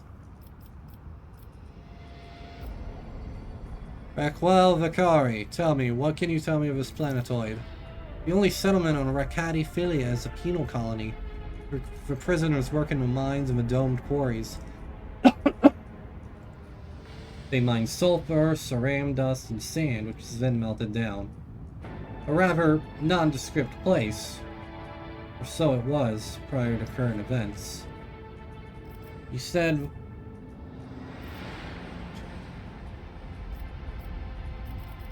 the warden himself is spearheading the riot.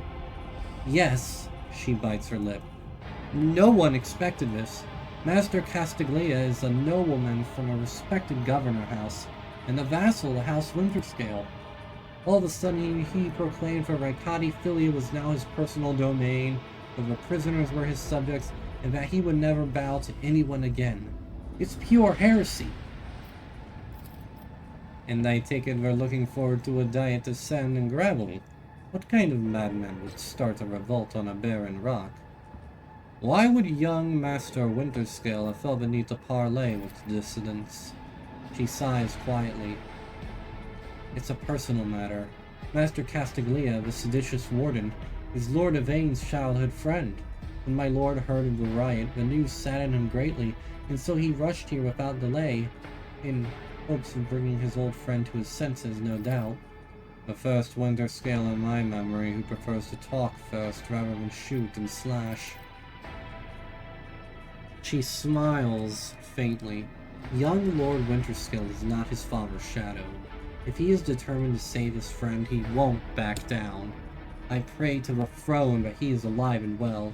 He's been gone for such a long time, and I really don't like this place. Cassia frowns in confusion. Theobald executed his wife and only son on the mere suspicion of treason against House Orselio. So why did the noble Yvain rush to save someone who had betrayed his house? Do bonds of friendship give one the right to make inexcusable mistakes? We are often blind to the failures of our own friends, especially those closest to us. I'm not asking this. This is not privy to her information. Is there anything else I should be appraised of before I set out? Some of the rebels have holed up in the barracks. I don't know how many, but given this is the only way through to where the negotiations are taking place, I would expect heavy resistance. Please take caution, your lordship. Lord Winterscale's guards mined the entrance so that the rebels couldn't get to the shuttle. I have no more questions. You may excuse yourself, pilot. The woman freezes for a moment before asking hesitantly.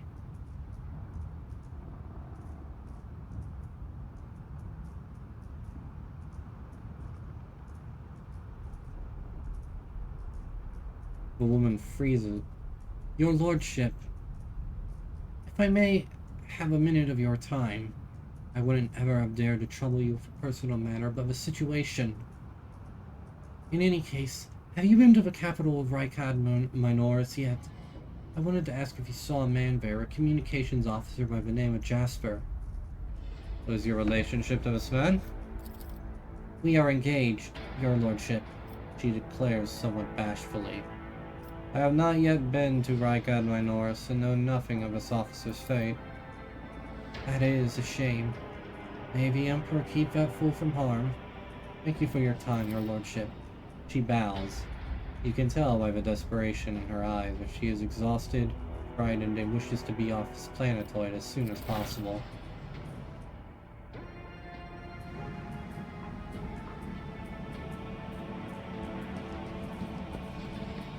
Never doubt me.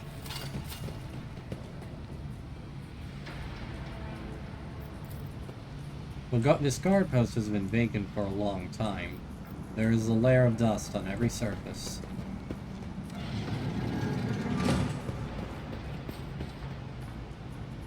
Build a bridge.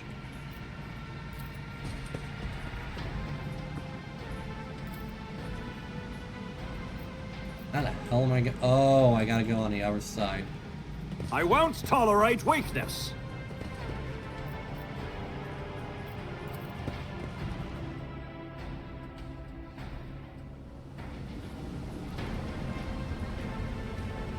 Halt. I noticed something.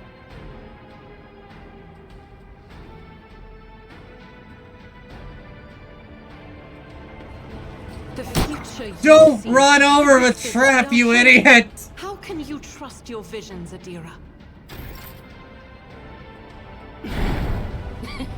I don't think that's the question you wanted to ask.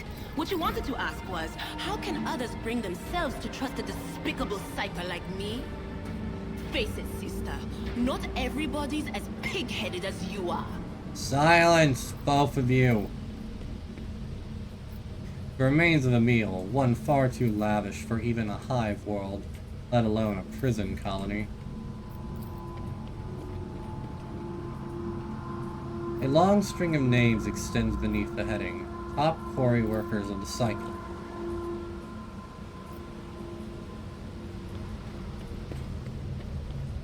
I'll lay claim to the stars.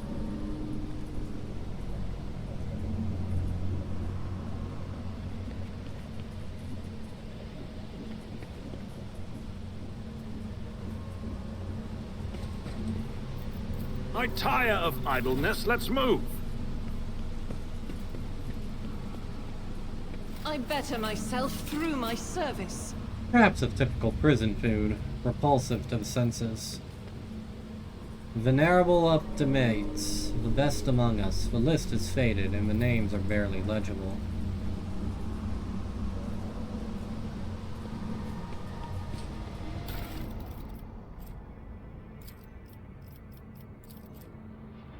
Prison Diary of an Adi Shan, Part 1.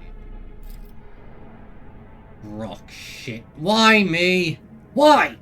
I missed my tithe payment 12 years ago. 12 years! The inspector's writ got lost somewhere in the bowels of the planetary administratum.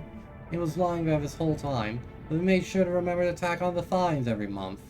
By the time they found the blasted paper and finally informed me, the total sum was so obscene it would take 3 generations of my descendants, if I had any, to pay it off.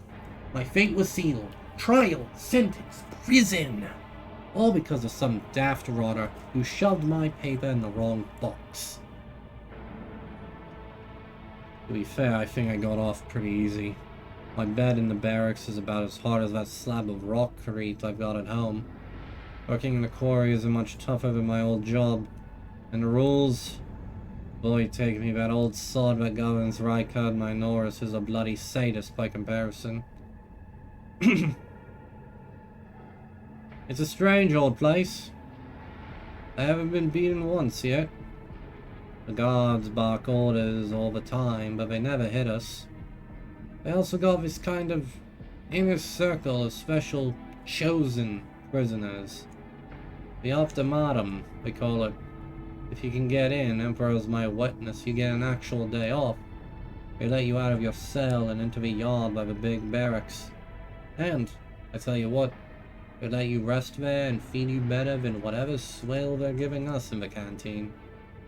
They told me it's to improve our motivation and all that, foster a stronger desire to reform and become a worthy servant of the Imperium once more. But I know it for what it is. Just a club for the Warden's favorites. Same story as everywhere else. Suck up to the people in power and get some swanky perks. They say the whole thing was the warden's idea.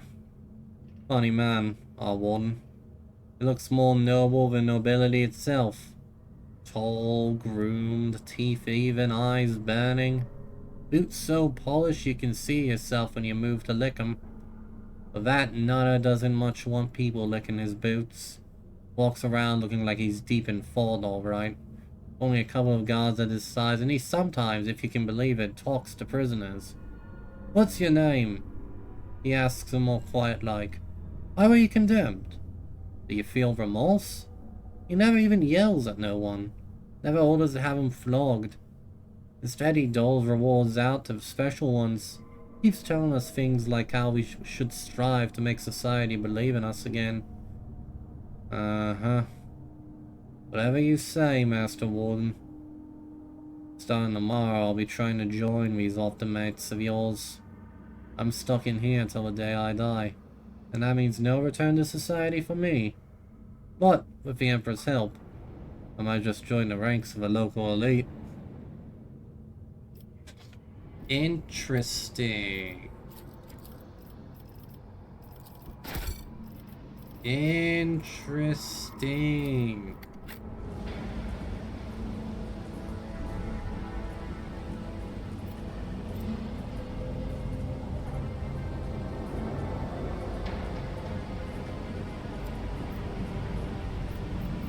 I'm always ready.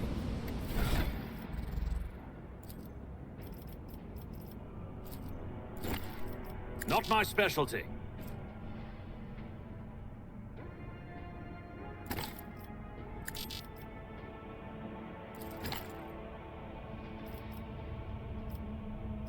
I'll pass.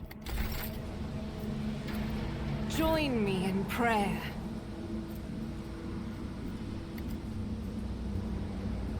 The Emperor sets my path. Fuck. Submit, and you'll die quickly. Give me strength!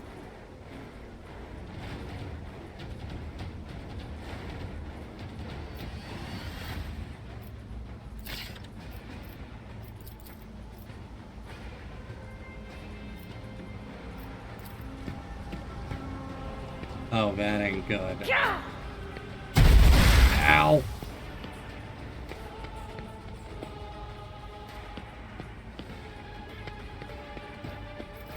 Yeah. Ow! My faith shields me. Oh my god, I fucked myself.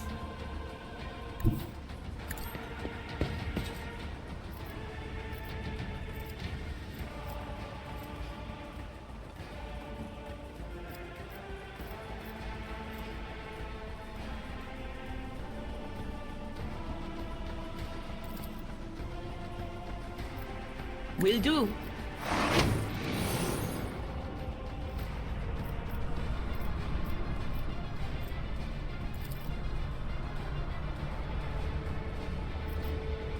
No can do. Anything else?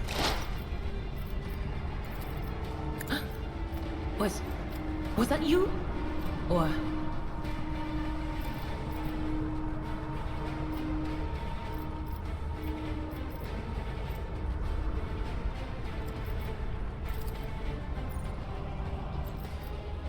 on it.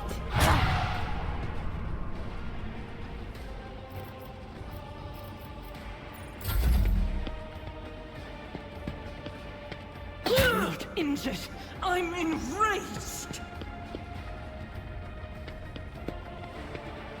Pain cleanses the body. In hindsight, maybe having most of them hang back is probably a good idea.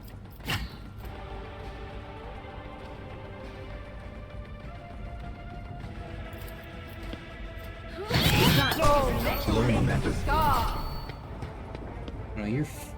are you kidding me?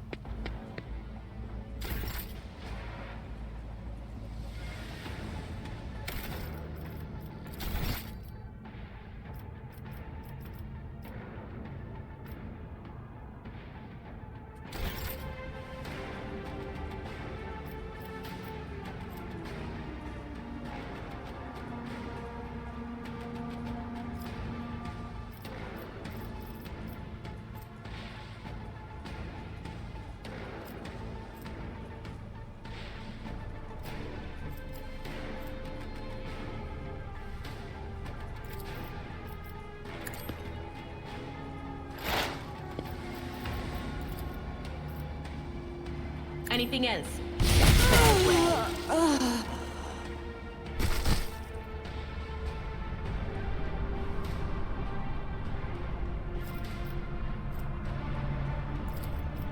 Will do.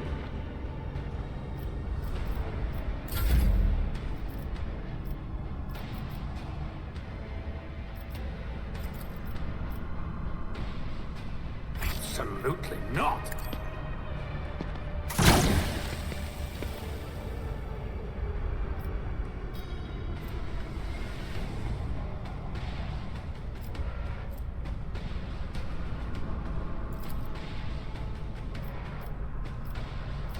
Suits my purposes.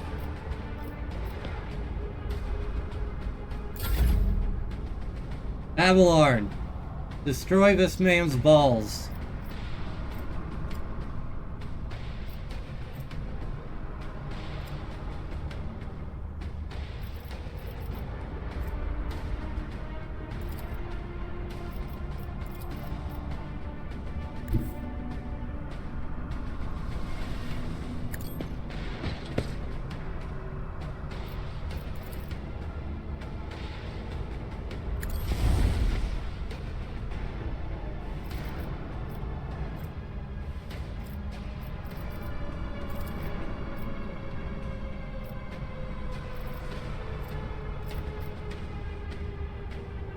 Victory is imminent.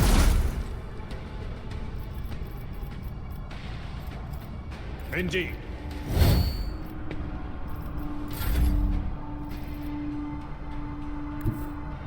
Step aside. The navigator is coming.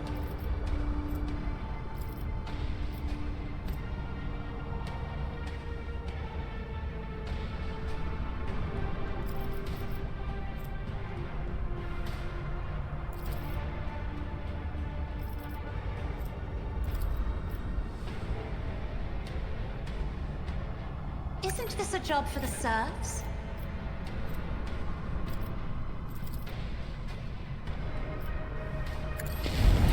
One fewer target. High momentum.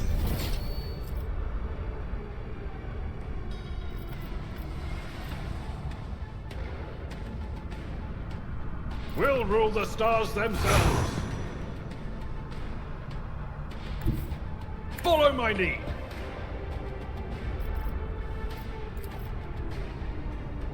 At your beck and call. Reduced to dust.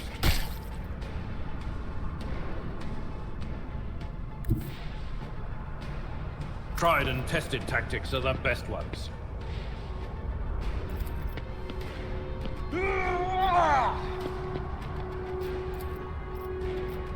It will be done. One fewer target. Oh my god! Abelard, you're doing more work than the frickin' Sister of Battle.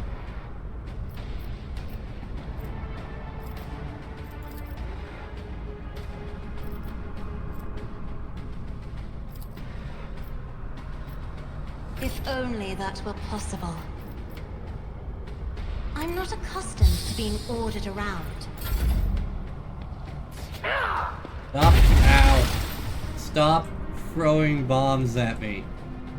Please.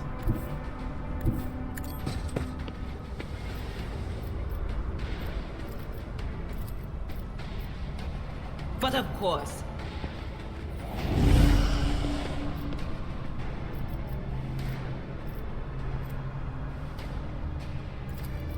Anything else?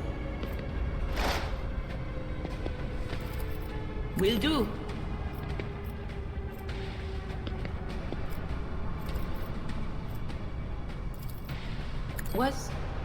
Was that you? Or...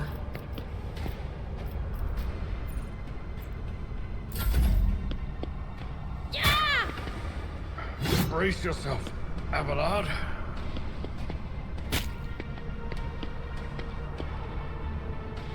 I took care of this one. I don't even know how she went down so quickly, for God's sake.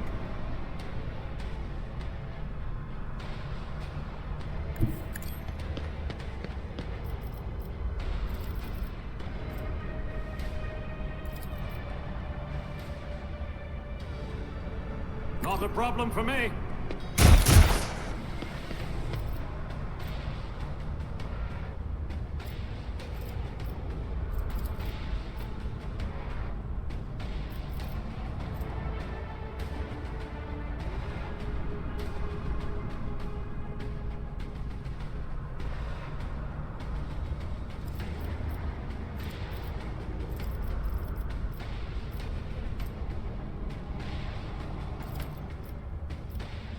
Suits my purposes.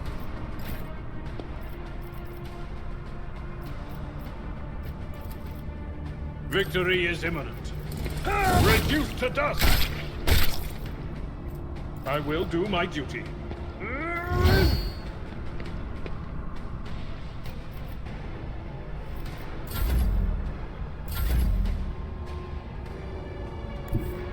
I've seen worse battles than this in my time. Indeed. Someone else can do this. It will be done.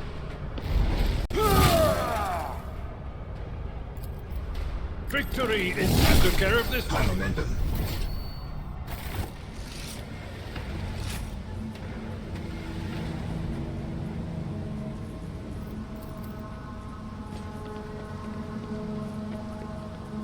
When the faithful are idle, heresy grows. Girl, what are you doing?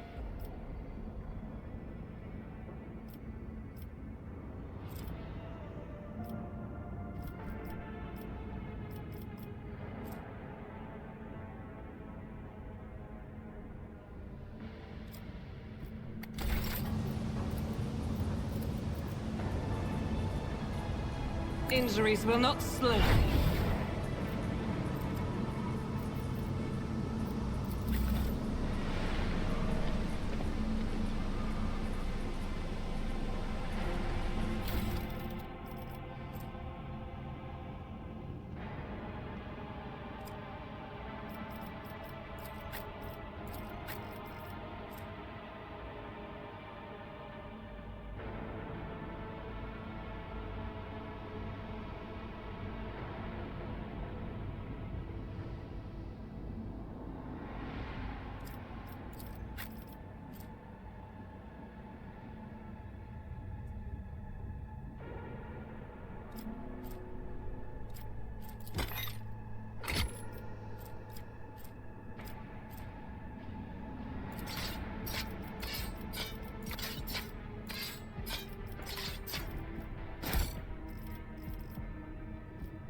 Inspect the poster. These cages have been placed in plain view of the bed. Inside are traces of blood and excrement. Oh goody. I did it. The grease-stained edges of the poster detach ever so slightly. It appears that it was frequently removed and rehung. Is there a Shawshank style? There is! Improved auto pistol, prisoner's shank.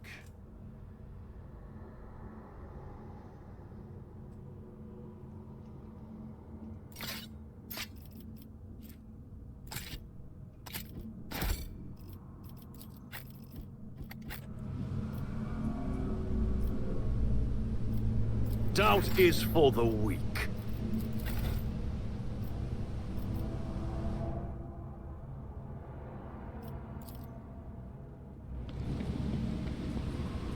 Bare beds made from metal sheets swing back and forth on rusted chains. Whoever is forced to sleep on them, it would not take much to make them fall.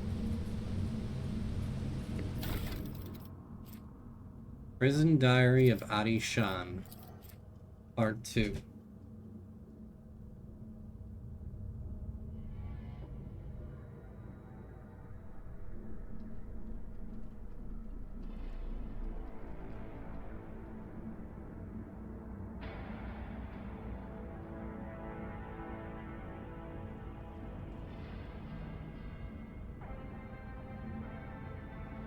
Prison Diary of Adi Shan, Part 2. I swear, the Emperor hasn't forsaken me. Guess who just came down the shuttle gangway among the fresh batch of prisoners? Lenzen Throne Damned Willia, former Administratum clerk. No, the clerk. The very same scum who lost the writ about the missing payment. He's the reason I'm in this hole. Don't know what they threw him in for, but I've never felt better in my life. He's not just behind the same bars as me. He's fresh meat, and I'm a venerable optimate respected by everyone in the colony. The warden just came up with a new improvement. From now on, anyone who underperforms, misbehaves, or causes trouble any other way is to be punished by the community. Specifically, by the local best and brightest. Yours truly, the Optimates. The last two swords who failed to meet the quota were stripped naked, whipped, and thrown into cages in the big barracks. That's where they have to eat, sleep, and shit now with everyone watching. I thought to myself then, that isn't right. They've taken these punishments too far. But now, just you wait, you piece of grok shit. I'll get you for something. Those cages are calling your name. Sounding a little heretical.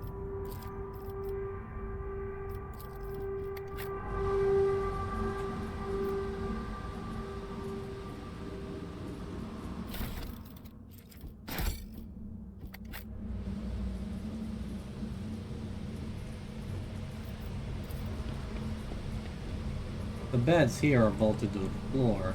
Some have thin, torn bed sheets and even tattered pillows.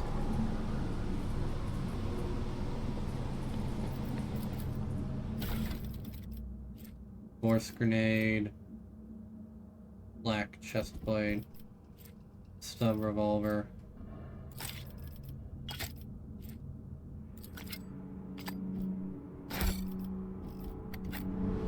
Victory awaits!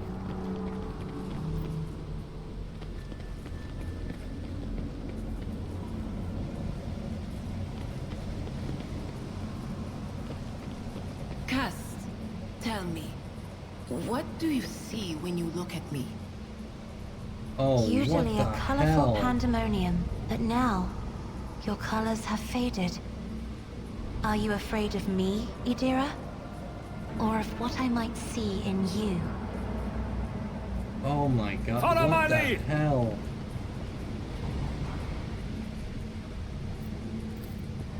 I rise to the occasion. The symbol before you bears a familiar scent. That of the dark forces of chaos. The chopped up slabs of flesh have been thoroughly washed of any blood. What was Adira saying earlier about are they going to eat sand and gravel? No. They're gonna eat something else. Good God. That's horrific.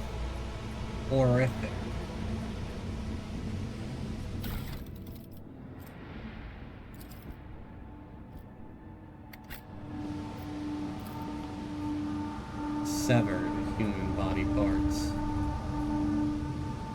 Oh my god.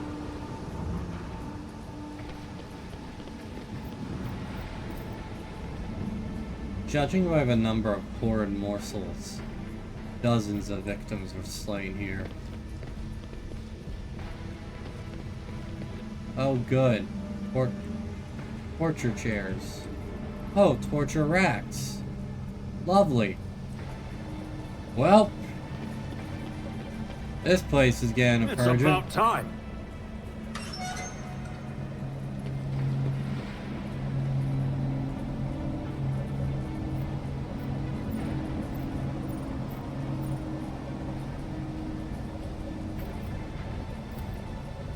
Excellence matters. My brethren, the dawn is nigh. The Optimates will guide us into a new existence. Yes, yes, dear brethren. Taste of my steel. Oh, how I've longed for this, my dear brethren.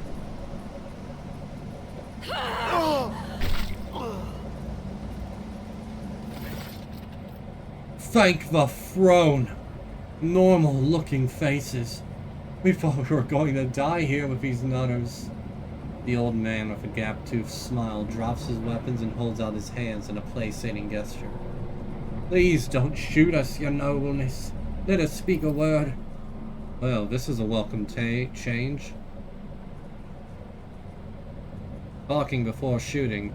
Still, Lord Captain, the look of this ragtag bunch hardly inspires trust. Give me a reason not to execute you on the spot. Here's the deal. We're quiet, honest, quiet inmates. We didn't want to riot, but, well, sitting it out wasn't really an option either. The warden's lapdogs made short work of those who refused to join in the festivities. So we had to, you know, play along, but that's all it was, play. We never meant no offense to Governor Medina, nor to the lawful authority of House Winterscale. Give us a chance, eh? We just want to wait until everything blows over and we can go back to our cells and quietly do the rest of our time. A repentant, honest heretic. How novel. Judging by Abelard's tone, the Seneschal is utterly unimpressed by the old man's ingratiating monologue. The lowborn's speech is modeled with colors that conceal his true, darker hues. This old man has a long history of lies, and he is using his wiles on us as well. But I see no foul corruption or ill intent on his words. If I spare you, what do I gain from it? Now, how can lowly jailbirds hope to thank your noble self? Ah, I have an inkling. You see, us here, we're... how should I put this? Different from the rest of the prisoners in this place. They're all petty feet from where I got my oars, debtors, gutter snipes. They're no one serious now. We, your nobleness, are cut from a different cloth altogether. We're fortune seekers from the void. This'll be good. Why don't we tell you where on Footfall Station? You know, Footfall, the only shipyard in the best market in the Cornus Expanse. Yes, so where on Footfall you can find some very serious business-minded people. Now you can get yourself a very special discount from them on some very special goods. What kind of very serious people? The most serious kind, your nobleness. Have you heard about the Fellowship of the Void? It's the largest pirate alliance of the Expanse. There is no leader, of course, but there are some terribly serious captains who decided that cutting each other's throat over loot was, what do you call it, counterproductive. Cutting throats together, now that's anti-counterproductive. And, well, their joint efforts leave them with an excess of spoils, so they need to dispose of it somehow, and I, your nobleness, just happen to know someone who handles such things of dealings on behalf of those very serious people. Tell me more about the warden and the riot. I saw your tongue talking about that heretic, but if you insist, here's how it is. The warden of this here prison, the Honorable Master Castiglia, was a crackpot from the start. The previous warden ran things the proper way. Prayer, 1 meal a day. Work, a punch in the chompers from the guards, work again. With the new one, you know what his first decree was? He introduced lunches and dinners. By the 9 devils, that's 3 meals a day. The man was obviously stark raving mad. Oh god. Oh, this is how backwards we are in the 41st millennium. 3 meals a day is considered utter heresy. Things only went down from there.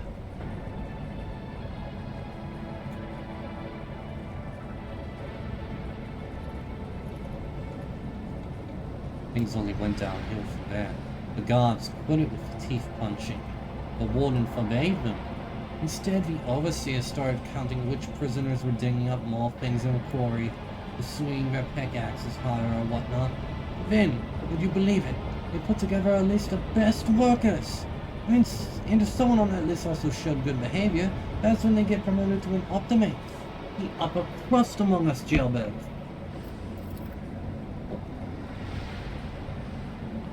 Cool. That's how it was at first. Then the warden decided it's the optimates, not the guards, who should be in charge of punishment.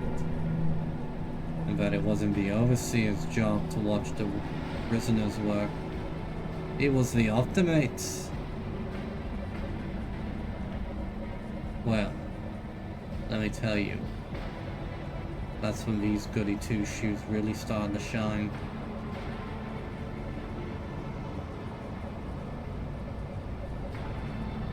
The guards aren't even in the same league as our dear fellows, the optimates. In the old days, we had maybe 5 or 10 stiffs kicking it a week. And now, well, now we were lucky if it was only 50. And that wasn't even the end of it. Warden Castiglia moved out of his chambers to live right in the quarry, under the dome. And I think something in his new home really scrambled his brain. He began spouting the wildest things, like the optimates are saints who will behold the truth. And he started taking them to the quarry. Not all of them returned. Once he did, you wouldn't recognize them. More beast than man. Or butchering people left and right, even guards and overseers. The warden himself had armed them. And that's the whole sob story. But I knew it from the moment he let us have dinners. Oh, this won't end well. And Idira nods knowingly. The old culture's right. Whenever nobles start giving handouts to commoners, something always goes wrong. She notices your look and catches herself. I mean that with all due respect, your lordship. No offense intended. It starts out reasonable and then it catapults into heresy. Every time. Now these guys, I don't very well, I shall spare you. Well, that's so great to hear, your nobleness. Just great. Now there's a true aristocrat, not that warden creep. Now then, your nobleness, where was I? If you're ever on Footfall Station, there's this district there, the Shadow Quarters. It's called that because it's located behind the statue of our holiest emperor. I've known folks who called it something else, also on account of it being behind the statue. Don't repeat their mistakes, I tell you. Reverend Hieronymus wasted no time finding and burning them all.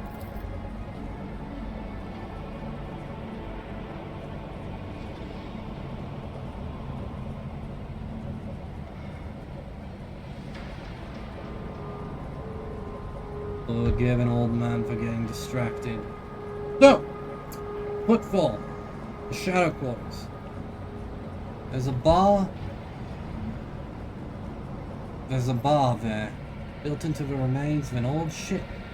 And in that bar, in the back room, a certain Riza does her business. Tell her Grandpa Bakval says hello. You'll be her favorite client in the blink of an eye. There we are. There we are. Well, your nobleness, we'll be going now, if you don't mind. This is like low-level heresy.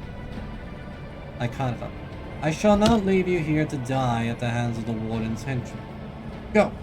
Tell my pilot that it is the Lord Captain's orders that you be sent to my ship. You will join my ship's crew. You have my personal pardon as a rogue trader.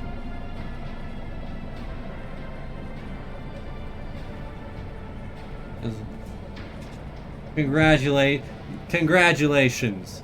You're being rescued. Please do not resist. Uh, Thanks. We are most grateful, your nobleness. The old man glances at you somewhat skeptically, but then smiles and leaves.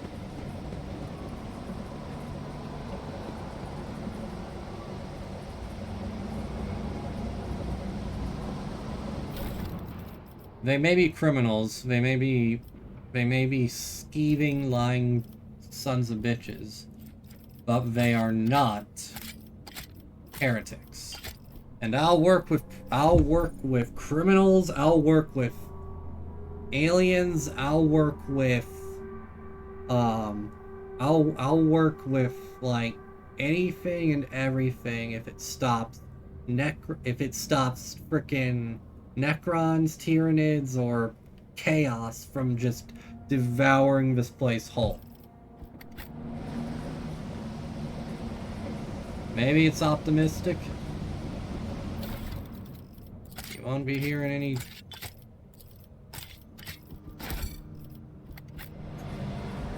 And hey, they need a ride off of here, but if I let them go, they might kill the pilot and steal the ship. None shall stand in my way.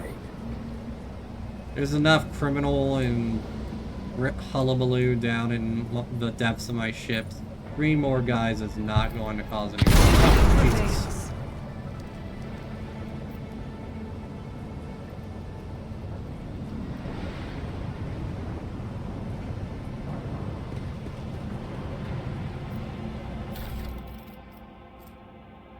Bowhammer.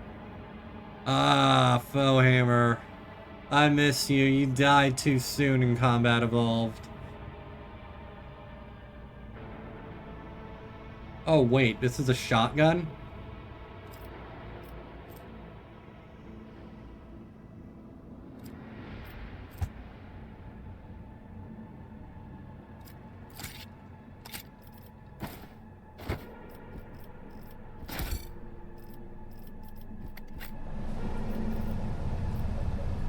Look no further.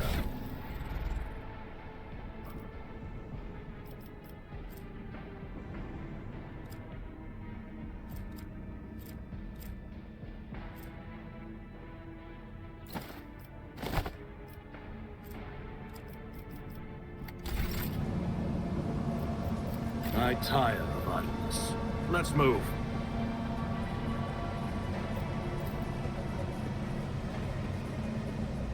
Clumps of dust, but no trace of weapons or gear.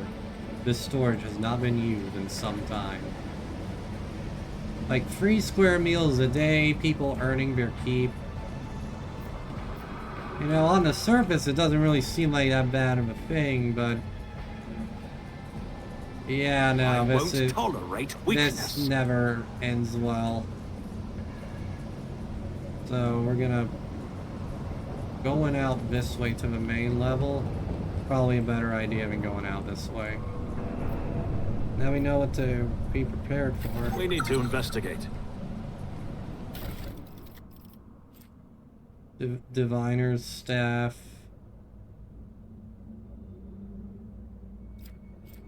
Gas cloud.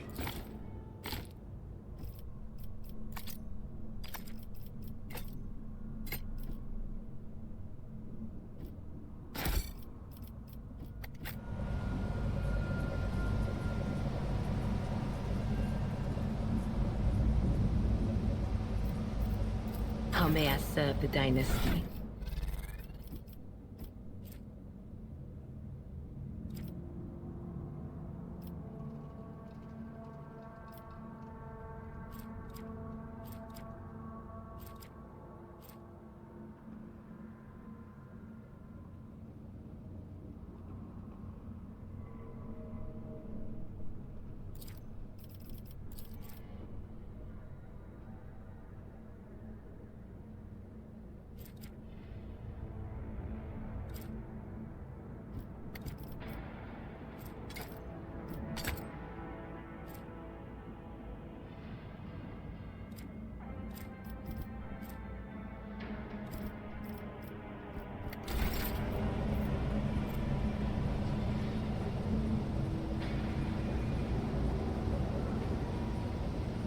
Oh, that's really useful. Yeah, I think I'll give that to her.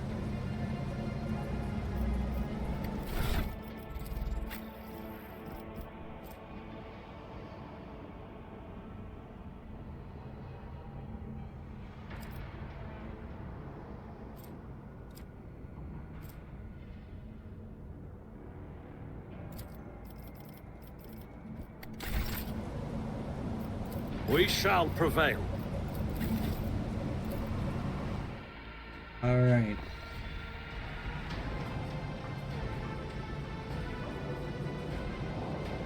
Oh Lord, what a slaughterhouse. Victory awaits.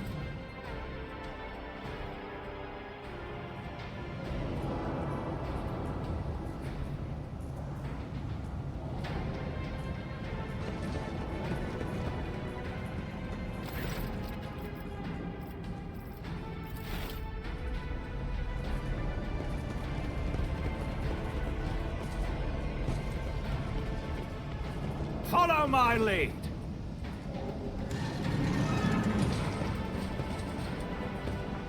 Guards and prisoners alike. A corpse in a uniform decorated with the winter scale coat of arms. The dead guard did not even have time to draw a weapon. The attack must have come as a surprise. Oh, this can't be good.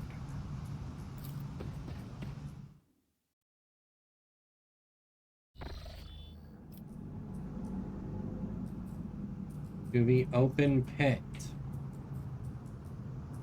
I'm detecting some heresy.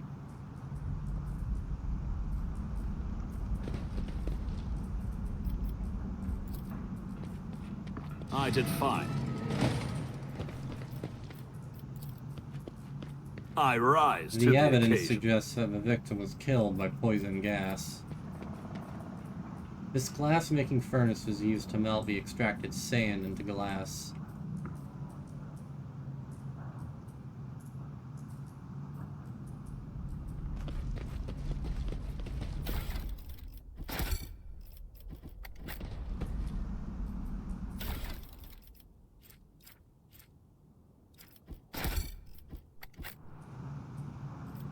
I'm always ready.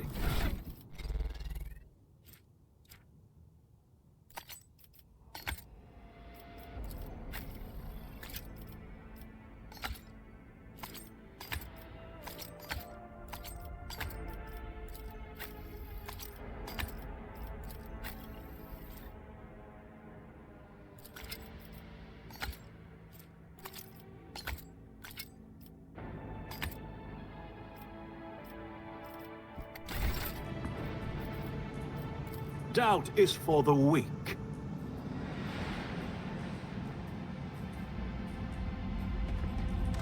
You know what's not for the weak? These hands. Which are rated E for everyone.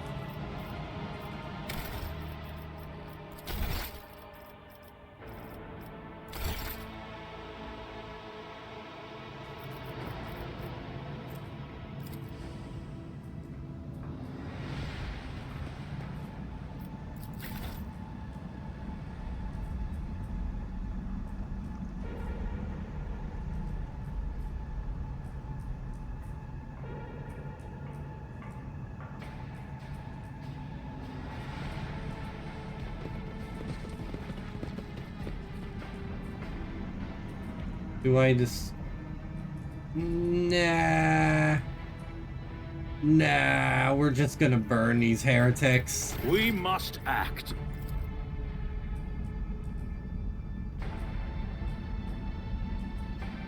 All too easy.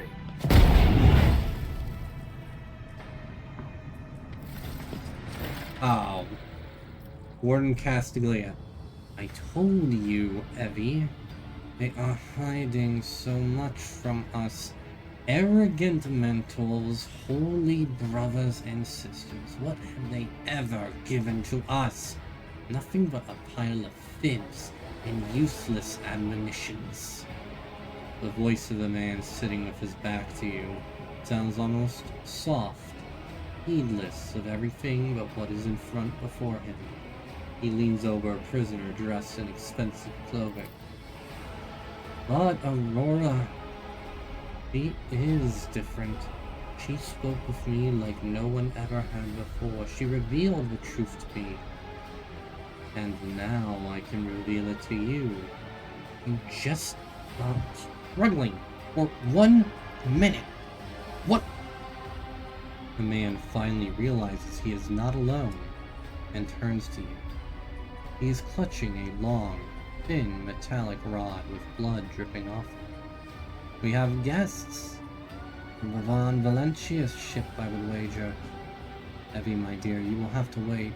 Do not faint, I beg of you. It's important that you feel everything, including your other eye. Such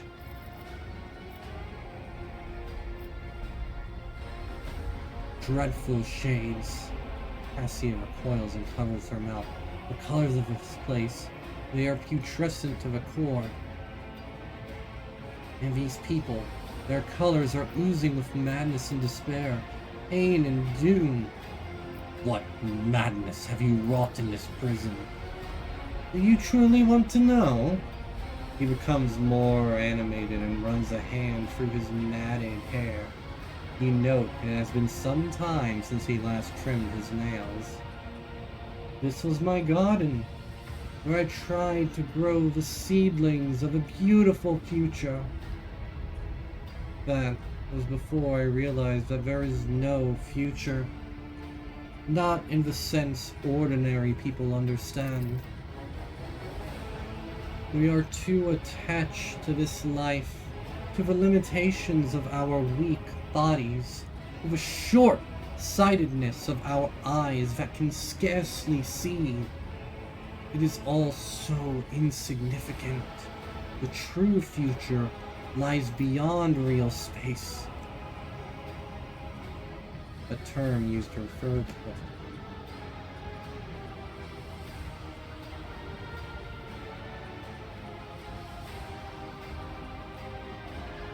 A term used to refer to the material universe as opposed to the warp. And the only way to reach it is through a cleansing sacrifice. Do you understand? You know, we had this guy once. He was a quiet one. One day he walked into a middle-deck bar, threw one back, and then pulled out a gun and started shooting people left and right without saying a word. Then he shoved the barrel in his mouth and blew his brains out. Our warden here has exactly the same look in his eyes right now. Step away from the hostage at once. The warden sneers and glances at the maimed young man. Hostage? How rude. Young Winterscale is my guest and dearest friend. He came here himself to visit his old acquaintance and have a heartfelt talk. And I am merely showing him some appropriate hospitality to commemorate our reunion. As if echoing his words, Yvain lets out a weak moan. How dare you, contemptible peasant! For every drop of noble blood you spill, you will pay 100-fold more. Cassia turns to you for support with an expression that is equal parts indignant and frightened. Abelard shakes his head, somberly. That poor fool. I knew nothing good would come out of his naive attempt at negotiating with heretics. However, Yvain appears to still be alive. If we make haste, we might yet save him. Having a scion of House Winterscale in your debt will certainly prove beneficial.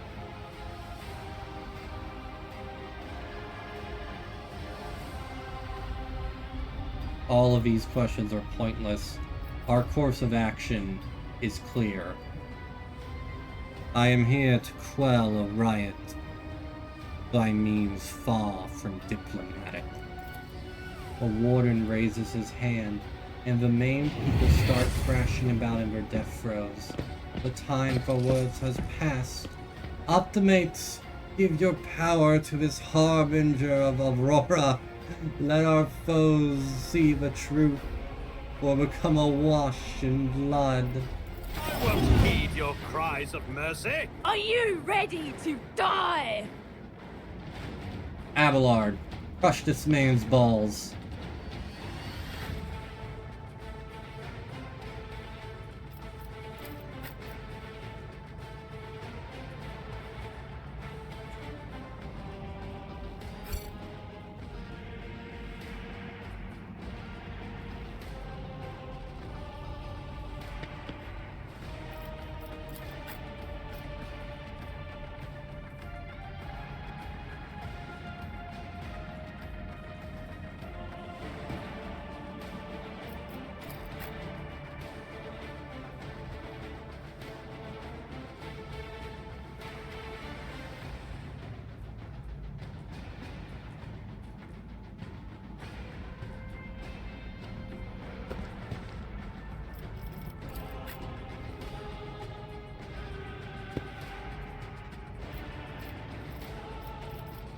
Actually, I should space the psychers out. Cassia, you go over here. Argenta, you... I would say you tank this, but hell no. And I will be right here, providing moral support. Alright, Abelard, crush this man's balls.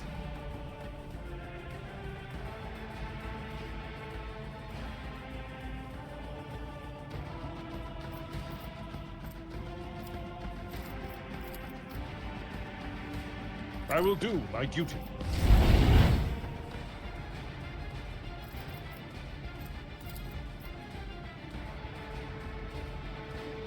At your beck and call. Reduced to dust.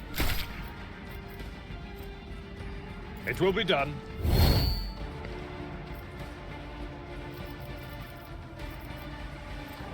Indeed.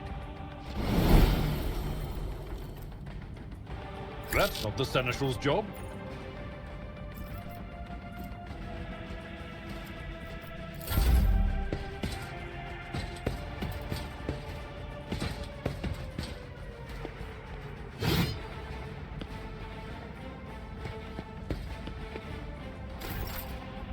Alright, Argenta.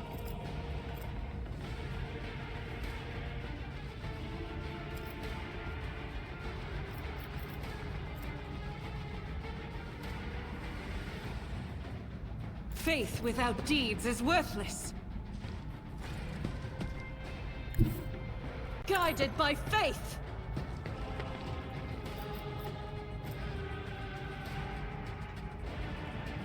Doubt is for the weak. As the Emperor commands, I act.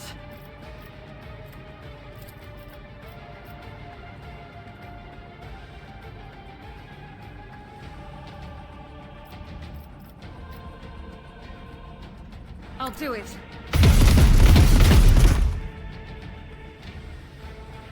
Girl, are you fucking serious? Argenta. Sister of Battle. Empress Chosen. Brethren of Saint fucking Celestine. Sister of the Martyred Lady. The Emperor's Bride. Slayers of Goge Vandire. Rising out of this age of apostasy, strong and proud and serving happily alongside Astartes and Custodes legions. Are you fucking serious right now? You just missed every shot you made.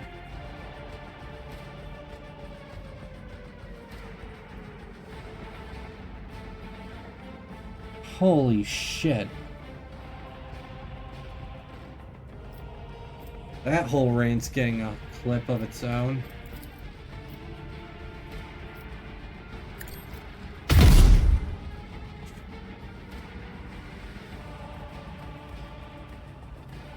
What do I bring you along for?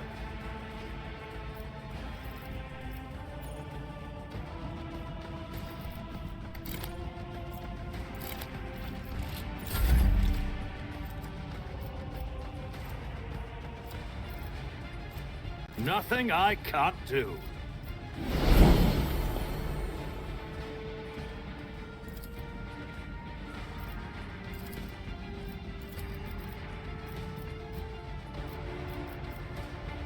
Suits my purposes.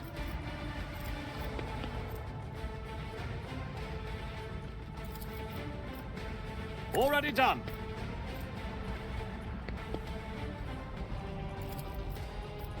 All too easy.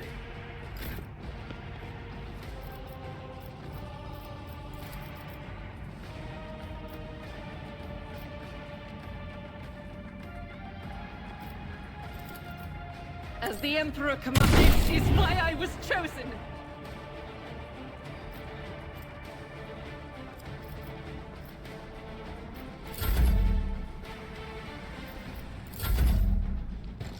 Oh, that's gonna be a problem. That's gonna need to be taken care of.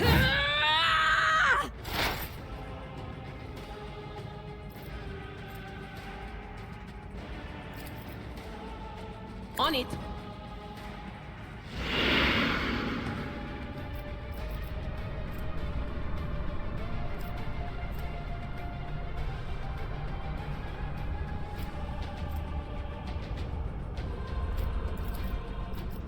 But of course.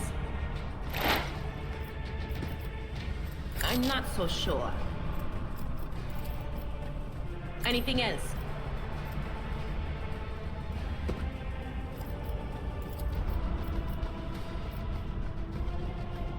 Will do.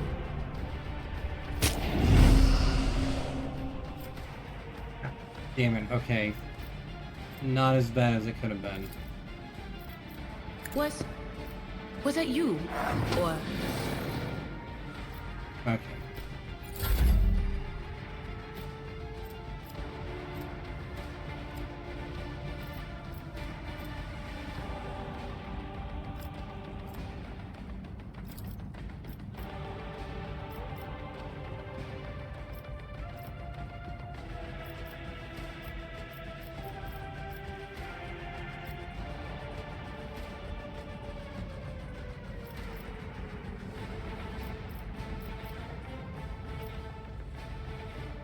Does that hit? Okay, hold on.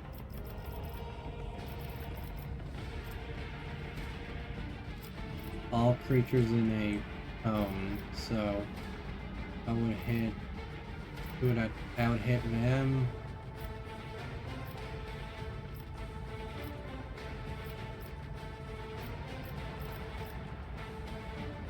Okay, wait. Alright. Yeah, that'll work. I am a navigator, not a scribe by grace at least. Abelard, you can walk it off, bro.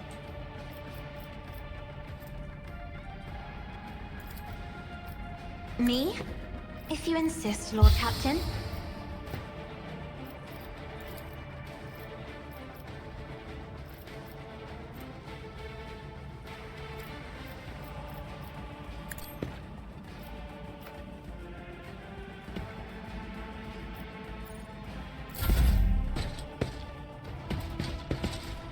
How'd you like this?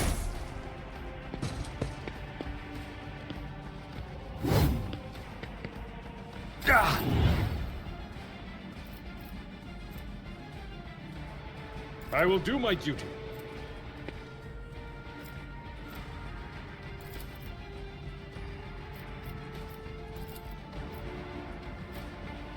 At your beck and call.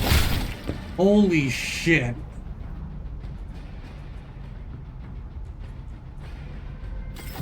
Oh, that's not good. Oh, whatever just happened there is not good at all. Oh, that's some warp fuckery. That's gotta go fast.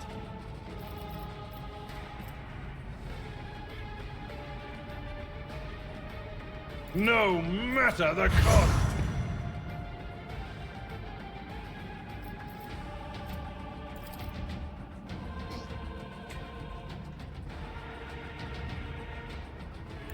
A tactically sound approach.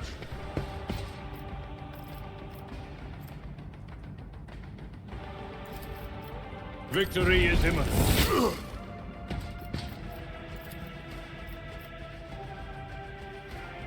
It will be done. Grey hair, sure hand.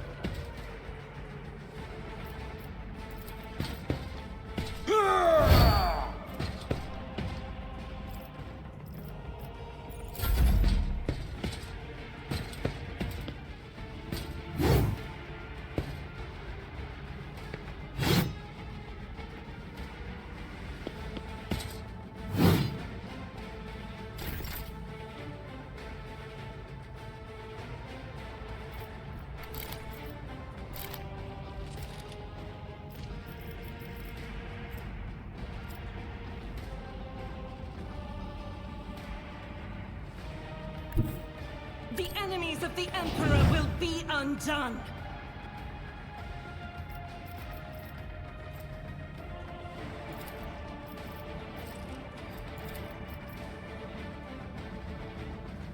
I'll do it.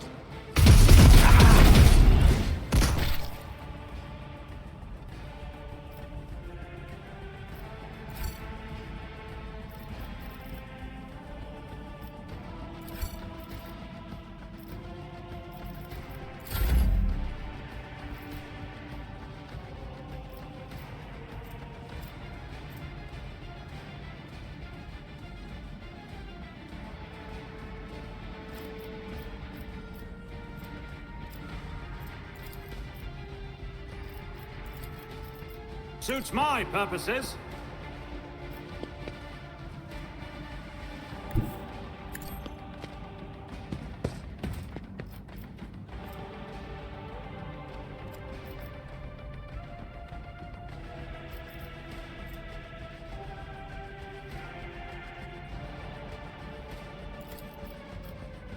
Nothing I can't do. Doubt is for the... Oh my god, Argenta. What are you doing? I will not.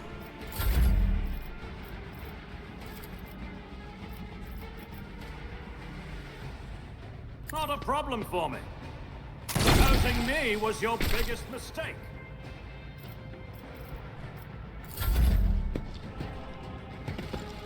Enjoy your luck while you still draw breath.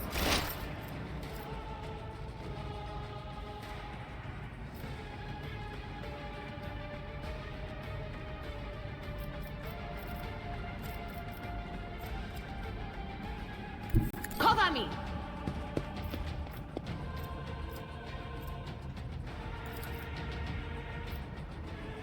On it.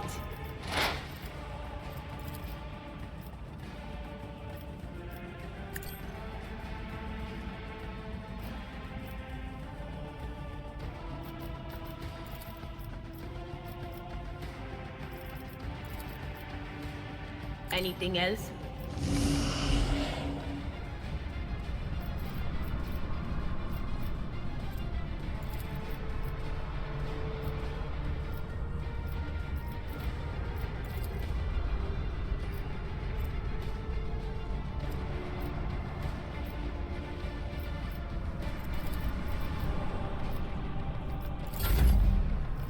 Alright, Cassia.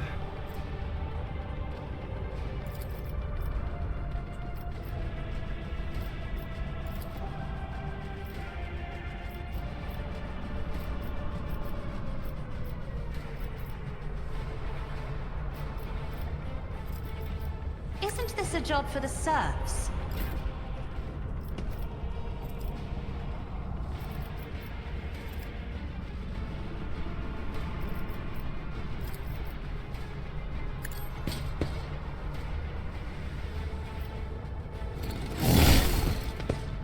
He was winding that one up.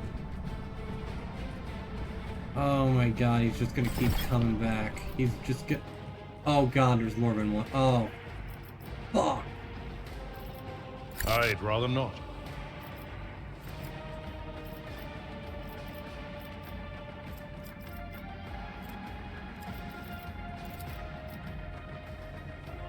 Someone else can do this.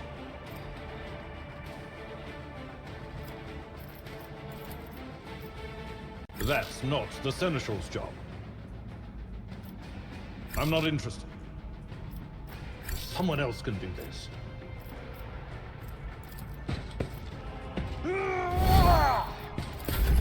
High momentum.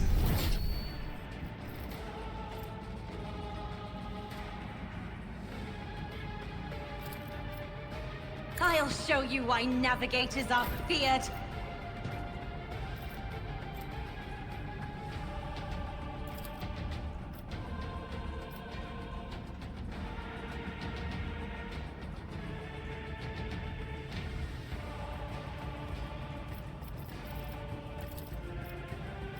I will do my duty.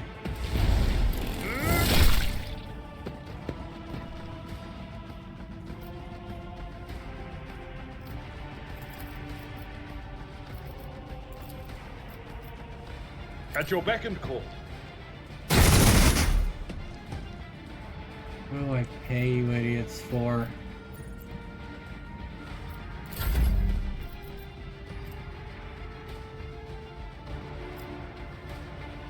I have read tomes of military tactics.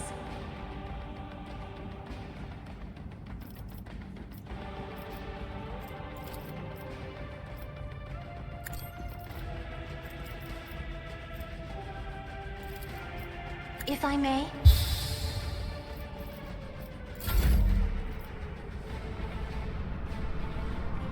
Follow my lead.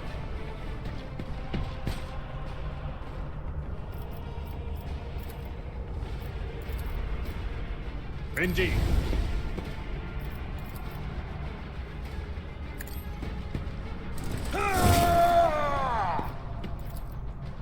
It will be done. This is like the revival sarcophagi from frickin' XCOM 2 War of the Chosen. Don't shoot at me. Don't. God Emperor, move through me. Be the fire in my heart. Atishan. Ah. So this is the fate that befell you.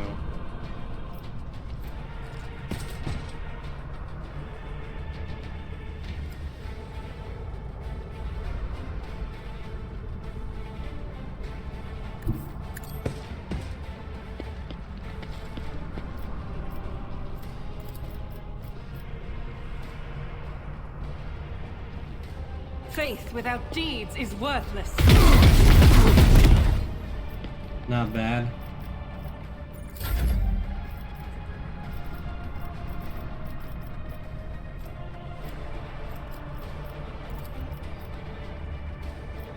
Not my specialty.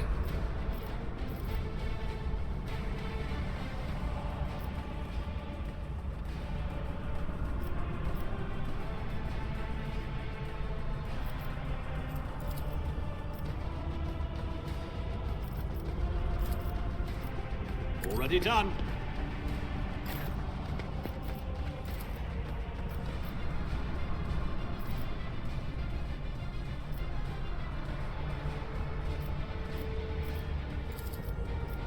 Not the scryer's job. Will do.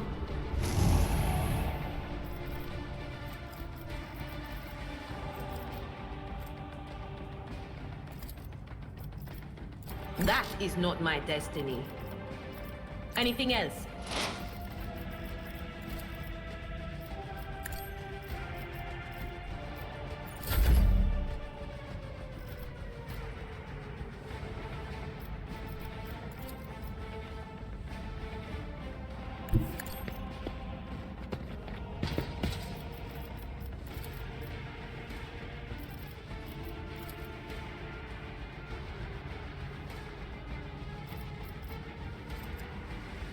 All too easy. God. Fucking. Oh. This is what we call a clusterfuck, folks.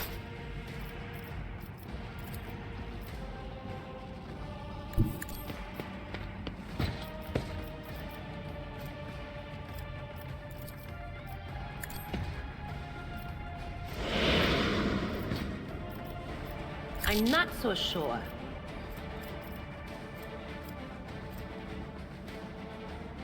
No can do.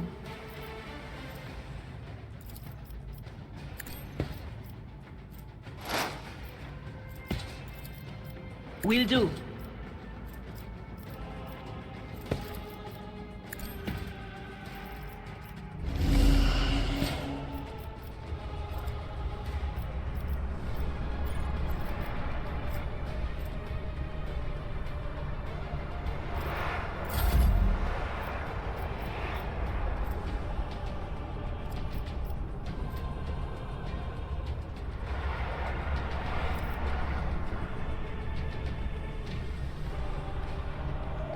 Battlefields are always drowned in scarlet. Isn't this a job for the serfs?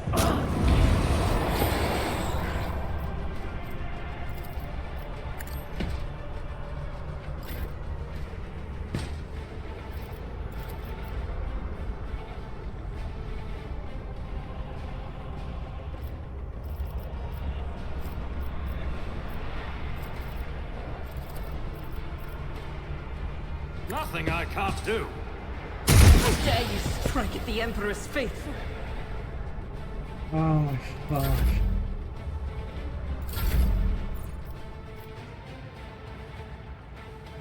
My place is at the fore.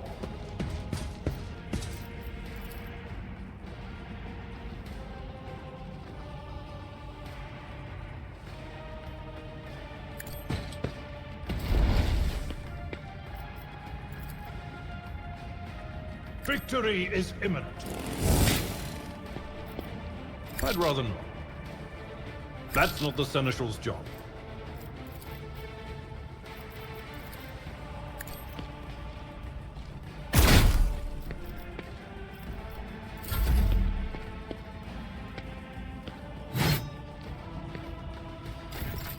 Oh, Nat. Oh, you're really screwed now. You just got into point-blank range of fucking Sister of Battle.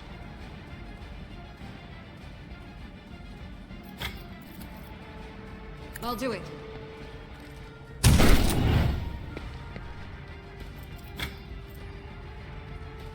I refuse. This is unacceptable. Blessed be the hand of the healer.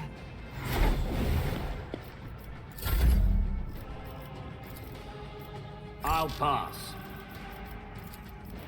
Not a problem for me. Not a problem for me, he says, missing every Suits my single one of his purposes. fucking shots. I'm not accustomed to being ordered around. I missed. I misclicked.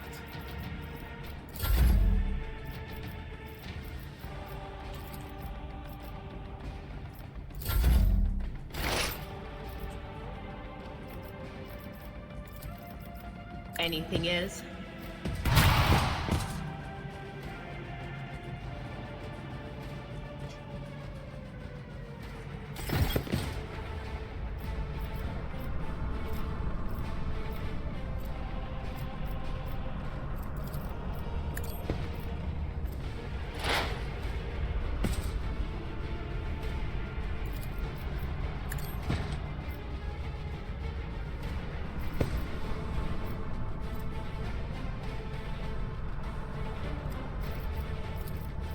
On it.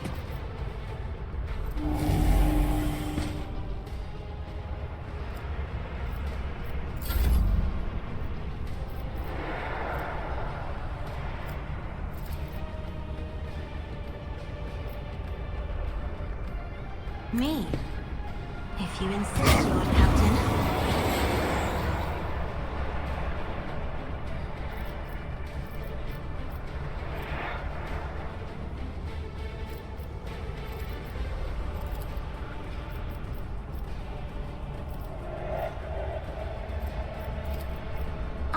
I'm a navigator. I gotta not put a the servitor. values to rest. It's not liking those noises.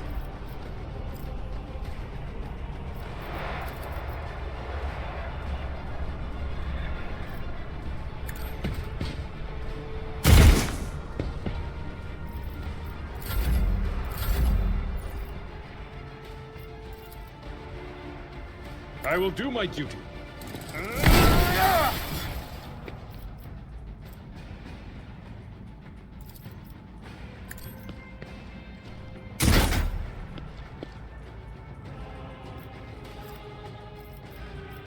Someone else can do this. I'm not interested. It will be done.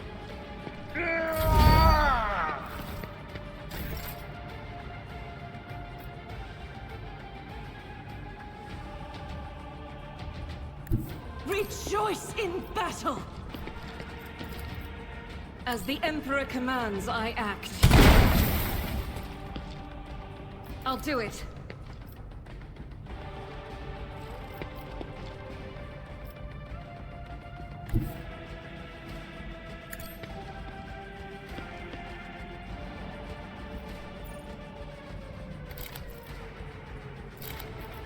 That is not the Emperor's will.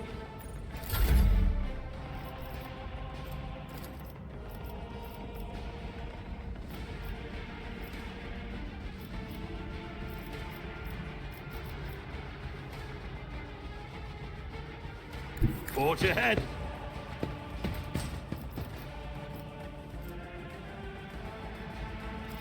Absolutely not. Already done.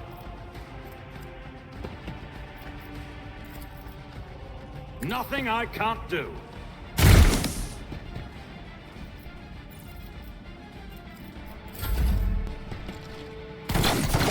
No! These brooding flashes are choking me.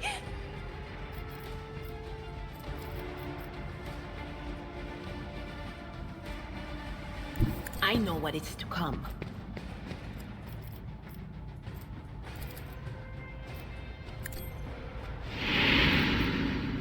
Not this Scryer's job. I'm not so sure. No can do. That is not my destiny. Not this Scryer's job.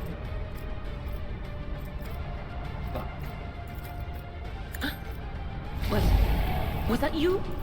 Or... But of course. No can do.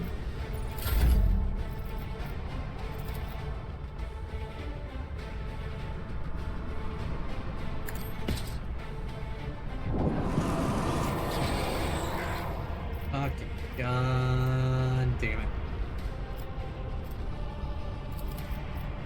Do not dare ask. All my abilities are on cooldown. Tried and tested tactics are the best ones.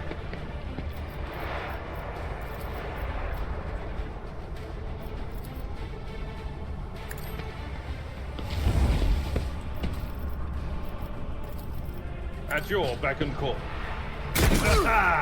An exemplary strike.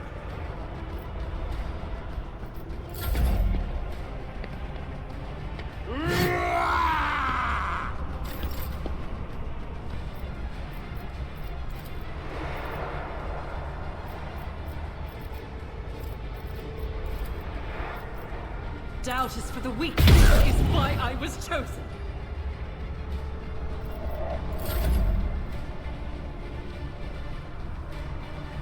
Let's see how they respond to this. Suits my purposes.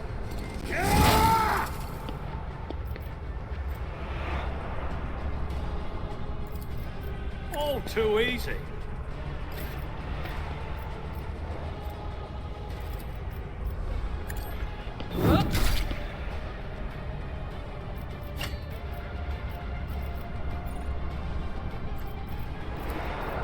Anything else?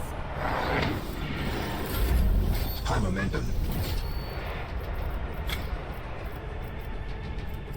I don't have time for this.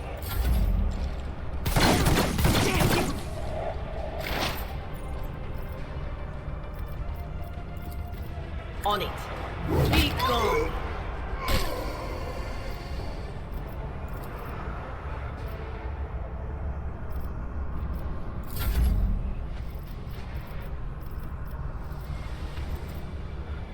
Be careful not to cross my gaze.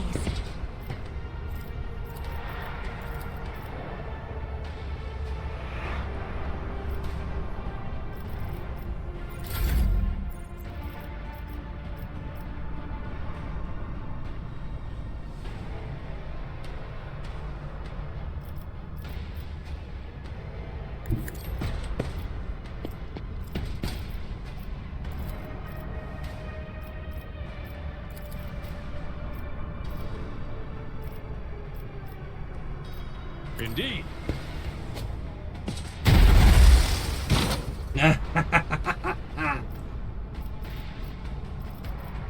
That's not the Seneschal's job. I'll do it. I will bathe this battlefield in righteous fury. As the Emperor commands, I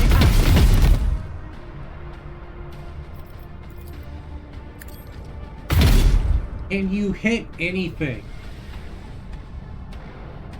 It's a stationary object right in front of you. Never mind. Endibus. I'll pass.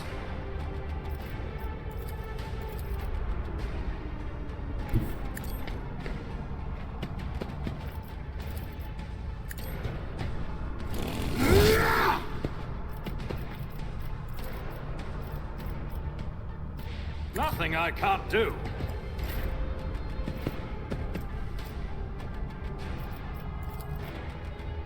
I'll do it.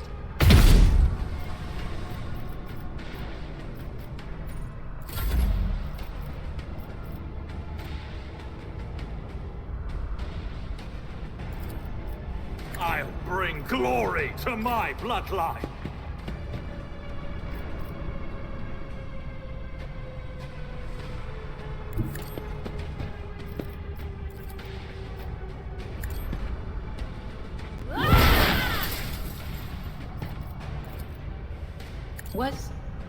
Was that you? Or...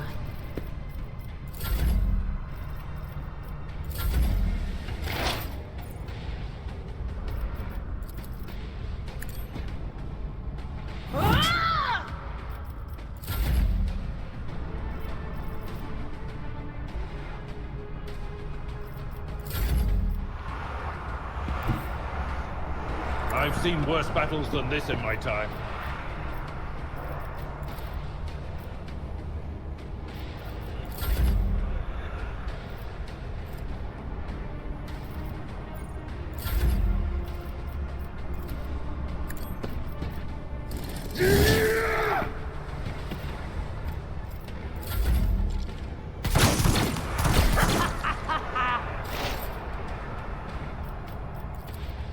Anything else? My god, Mrs. Scott.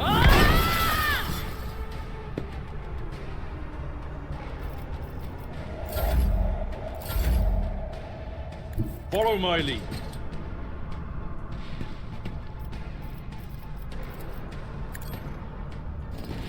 I took care of this one. Ah.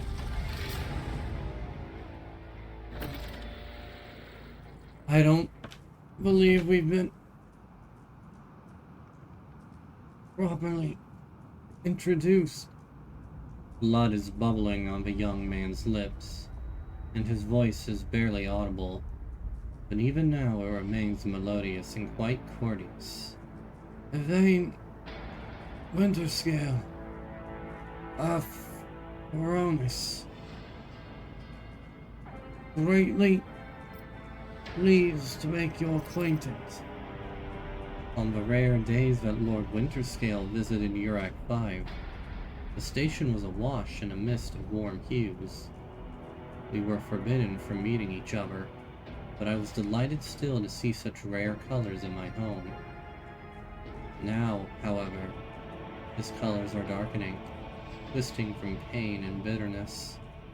We must help, Lord Captain. We must save the clarity of his soul, for he whose presence makes the world a little brighter deserves no less. Lady Cassia, I presume. The sacred child of House Orselia. How disgraceful it is that on the day we finally meet, Yvain looks away in shame. I find myself not at my best. There is no disgrace in your predicament, Lord Winterscale. The Lord Captain and I met under similarly dreadful and tragic circumstances.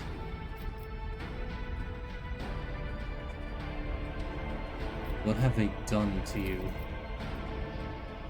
The warden. My friend. Trying to convince him to stop the riot. Diplomacy.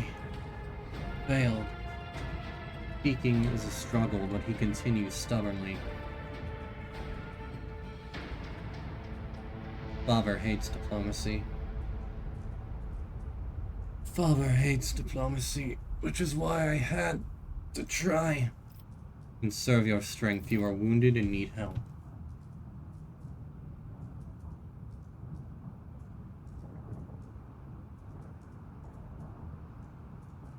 Wounded. I would have phrased it altogether differently. Tortured and maimed, perhaps. Have you ever had your eyes burned out? This was my first time. I cannot say I recommend the procedure. He is either trying to make light of the situation or growing delirious from the pain. I must take my leave. I will see to it that assistance is provided to you and that you are escorted from here. He nods, giving in to oblivion.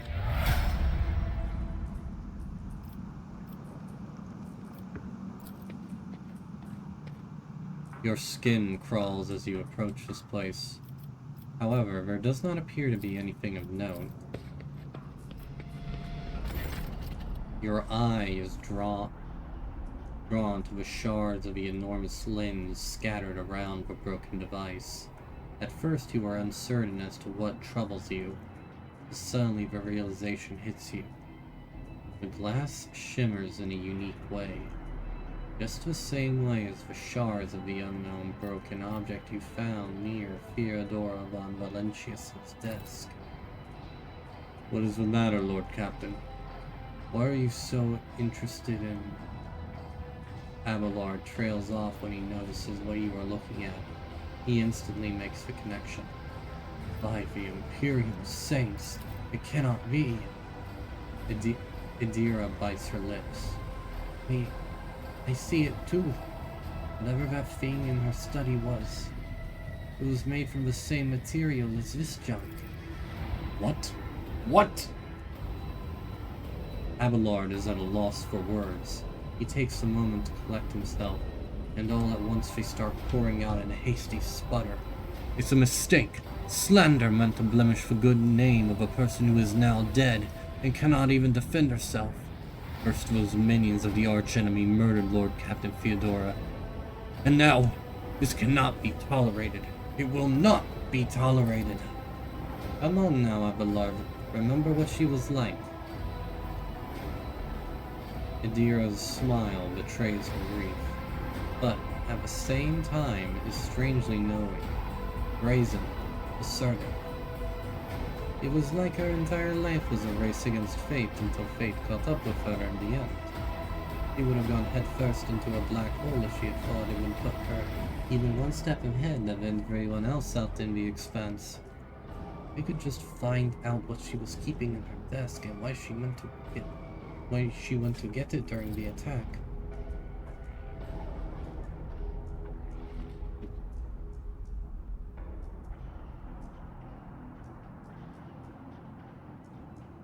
Sister Argenta's beautiful face is full of grief. How bitter it is that you were born from bad blood, but do not let this grief drag you into darkness.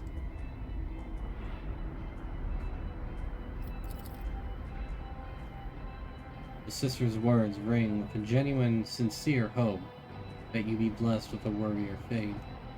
She does not appear to be shocked by the news of Theodora's possible heresy. Life must be so easy for you sanctimonious creatures. A dubious trinket, and you no longer see a person. You see bad blood.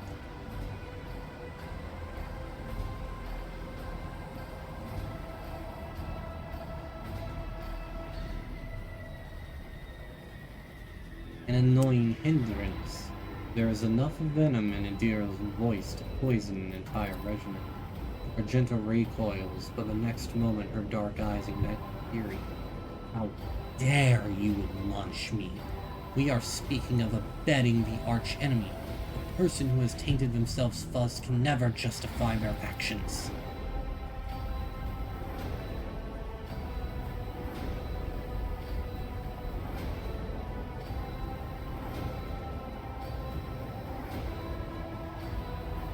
Sure, why go through all the trouble of trying to make sense of anything when you can just label them a heretic and call it a day? Except, dear friend, I seem to remember that you didn't mind Theodora so much while you were aboard the ship. You didn't leave her side for even a moment. She rescued you, aided you, and your adoration wilted the moment you heard an accusation sullying her memory. You weren't surprised or upset. You just gave up on her and moved on.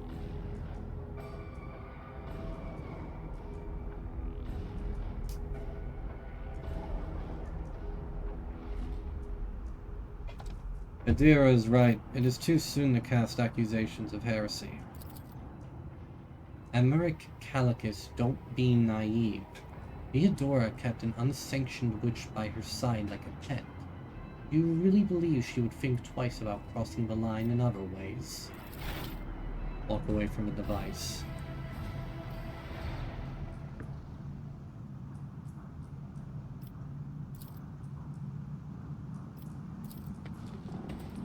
The mutilated man does not stir, bound in his shackles. The plaque near his head reads, Most Holy Prophet and Optimate, Adi Shan, willingly gave himself up to it.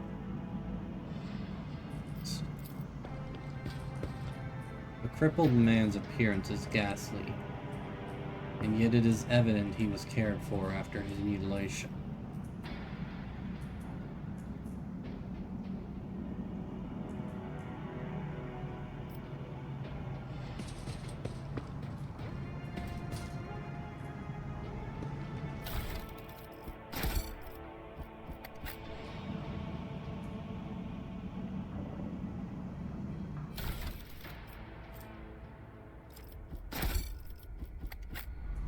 A new challenge for me? Estiglia. What were you up to?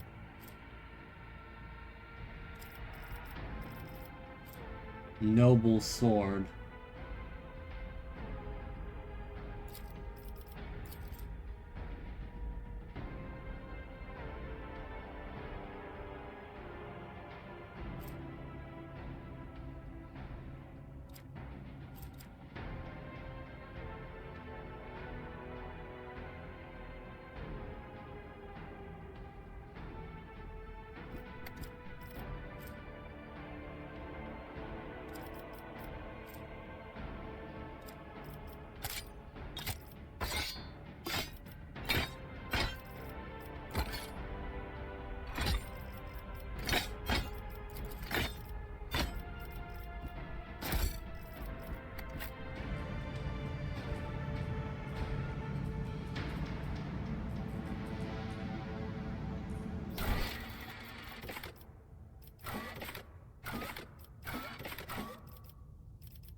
Until our next meeting, Lord von Valentius, I require some time alone with my thoughts.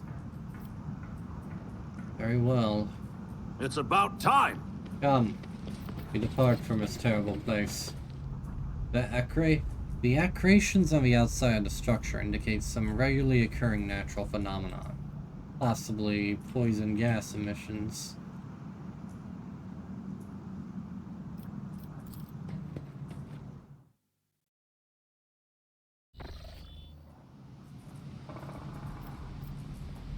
I'll lay claim to the stars.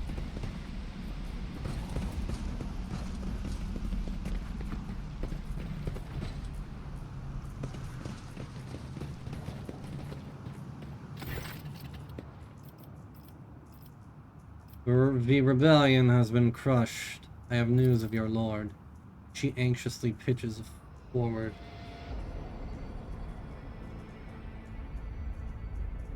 Is Lord Winterskill alive?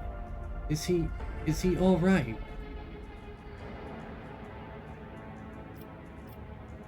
He is alive but badly wounded. Help my people get him to my ship. There are glimmers of panic in the pilot's gaze, but she quickly pulls herself together. It will be done immediately. Thank you for letting me know. Your lordship.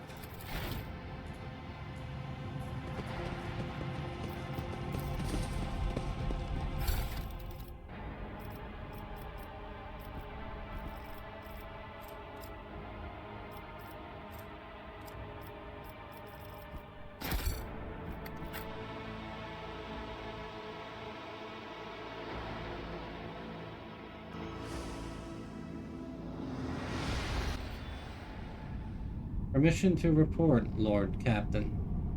Over the past few days, I received several messages from different decks complaining about anomalous behaviors in the ship's cogitators and servitors.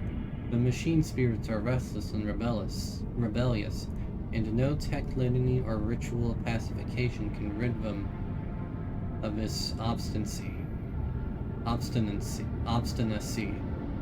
The tech priest can deal with the vessel's systems, but the servitors may make errors in their tasks, disobey orders, change the assigned rituals, or sometimes downright freeze as if in a trance. A click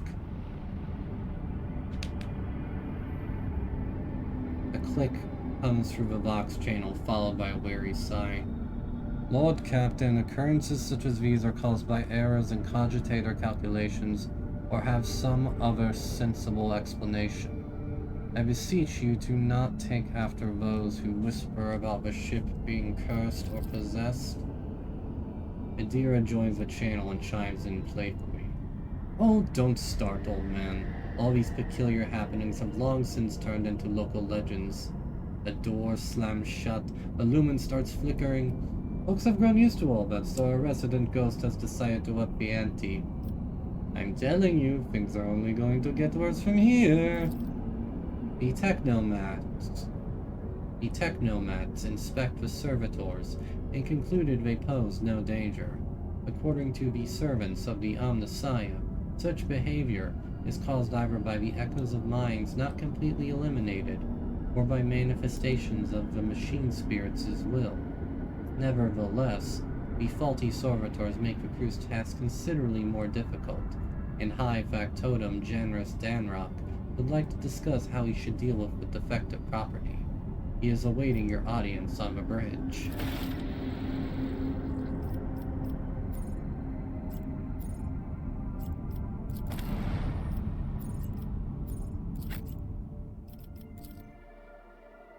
Oh, am I not done?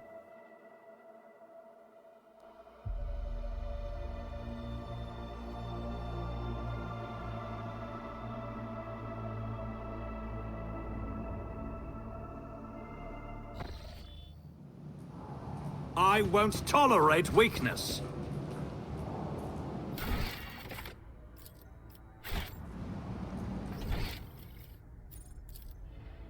Oh, I missed loot. Alright.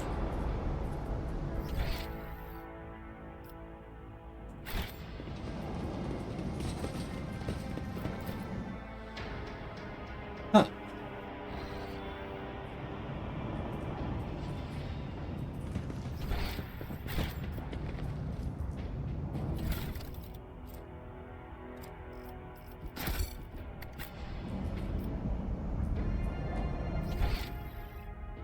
Anything new? No? Alright. None shall stand in my way.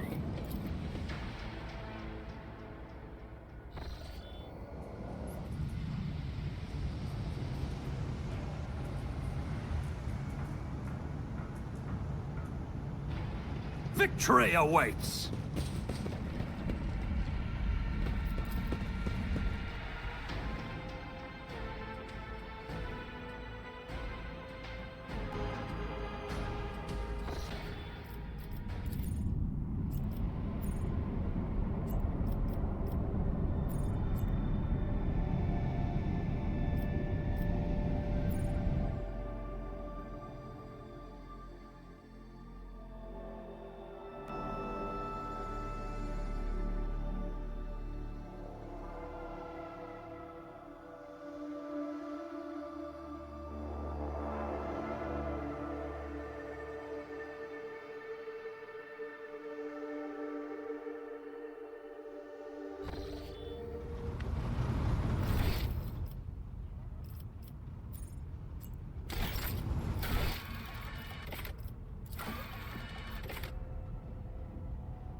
Alright, I gotta look that up. And see if it looks like I might have missed something, but we also need to talk to High Factotum, we need to do all this other stuff, but I'm gonna save that for next time. It's very late over here and I'm getting tired. Great session though, we managed to get another thing knocked out of the way. I feel like next time we're gonna have to, barring any unforeseen consequences, we're gonna have to go we're gonna have to go check on, next time we're gonna level up, we're gonna check with this other planet and we'll go from there. But for now, I feel like that's a good place to call it quits. This game is super fun, I'm having so much fun. It's really great being able to just sink right into the world of 40K, and I hope you're all enjoying as much as I am. I will be back on Thursday with more of this, and then Friday might be an extra long Baldur's Gate stream. I'll let you all know. I'll let you all know on Thursday. Either way, thank you all so very, very much for watching, if indeed you still are. My name has been J-Man, this has been Miners of Games, this has been Warhammer 40K, Rogue Trader, and you have all been awesome. I hope you all have a wonderful evening, morning, day, or night, wherever it is you are. And until next time, everybody, stay awesome. Bye-bye! Praise the Emperor!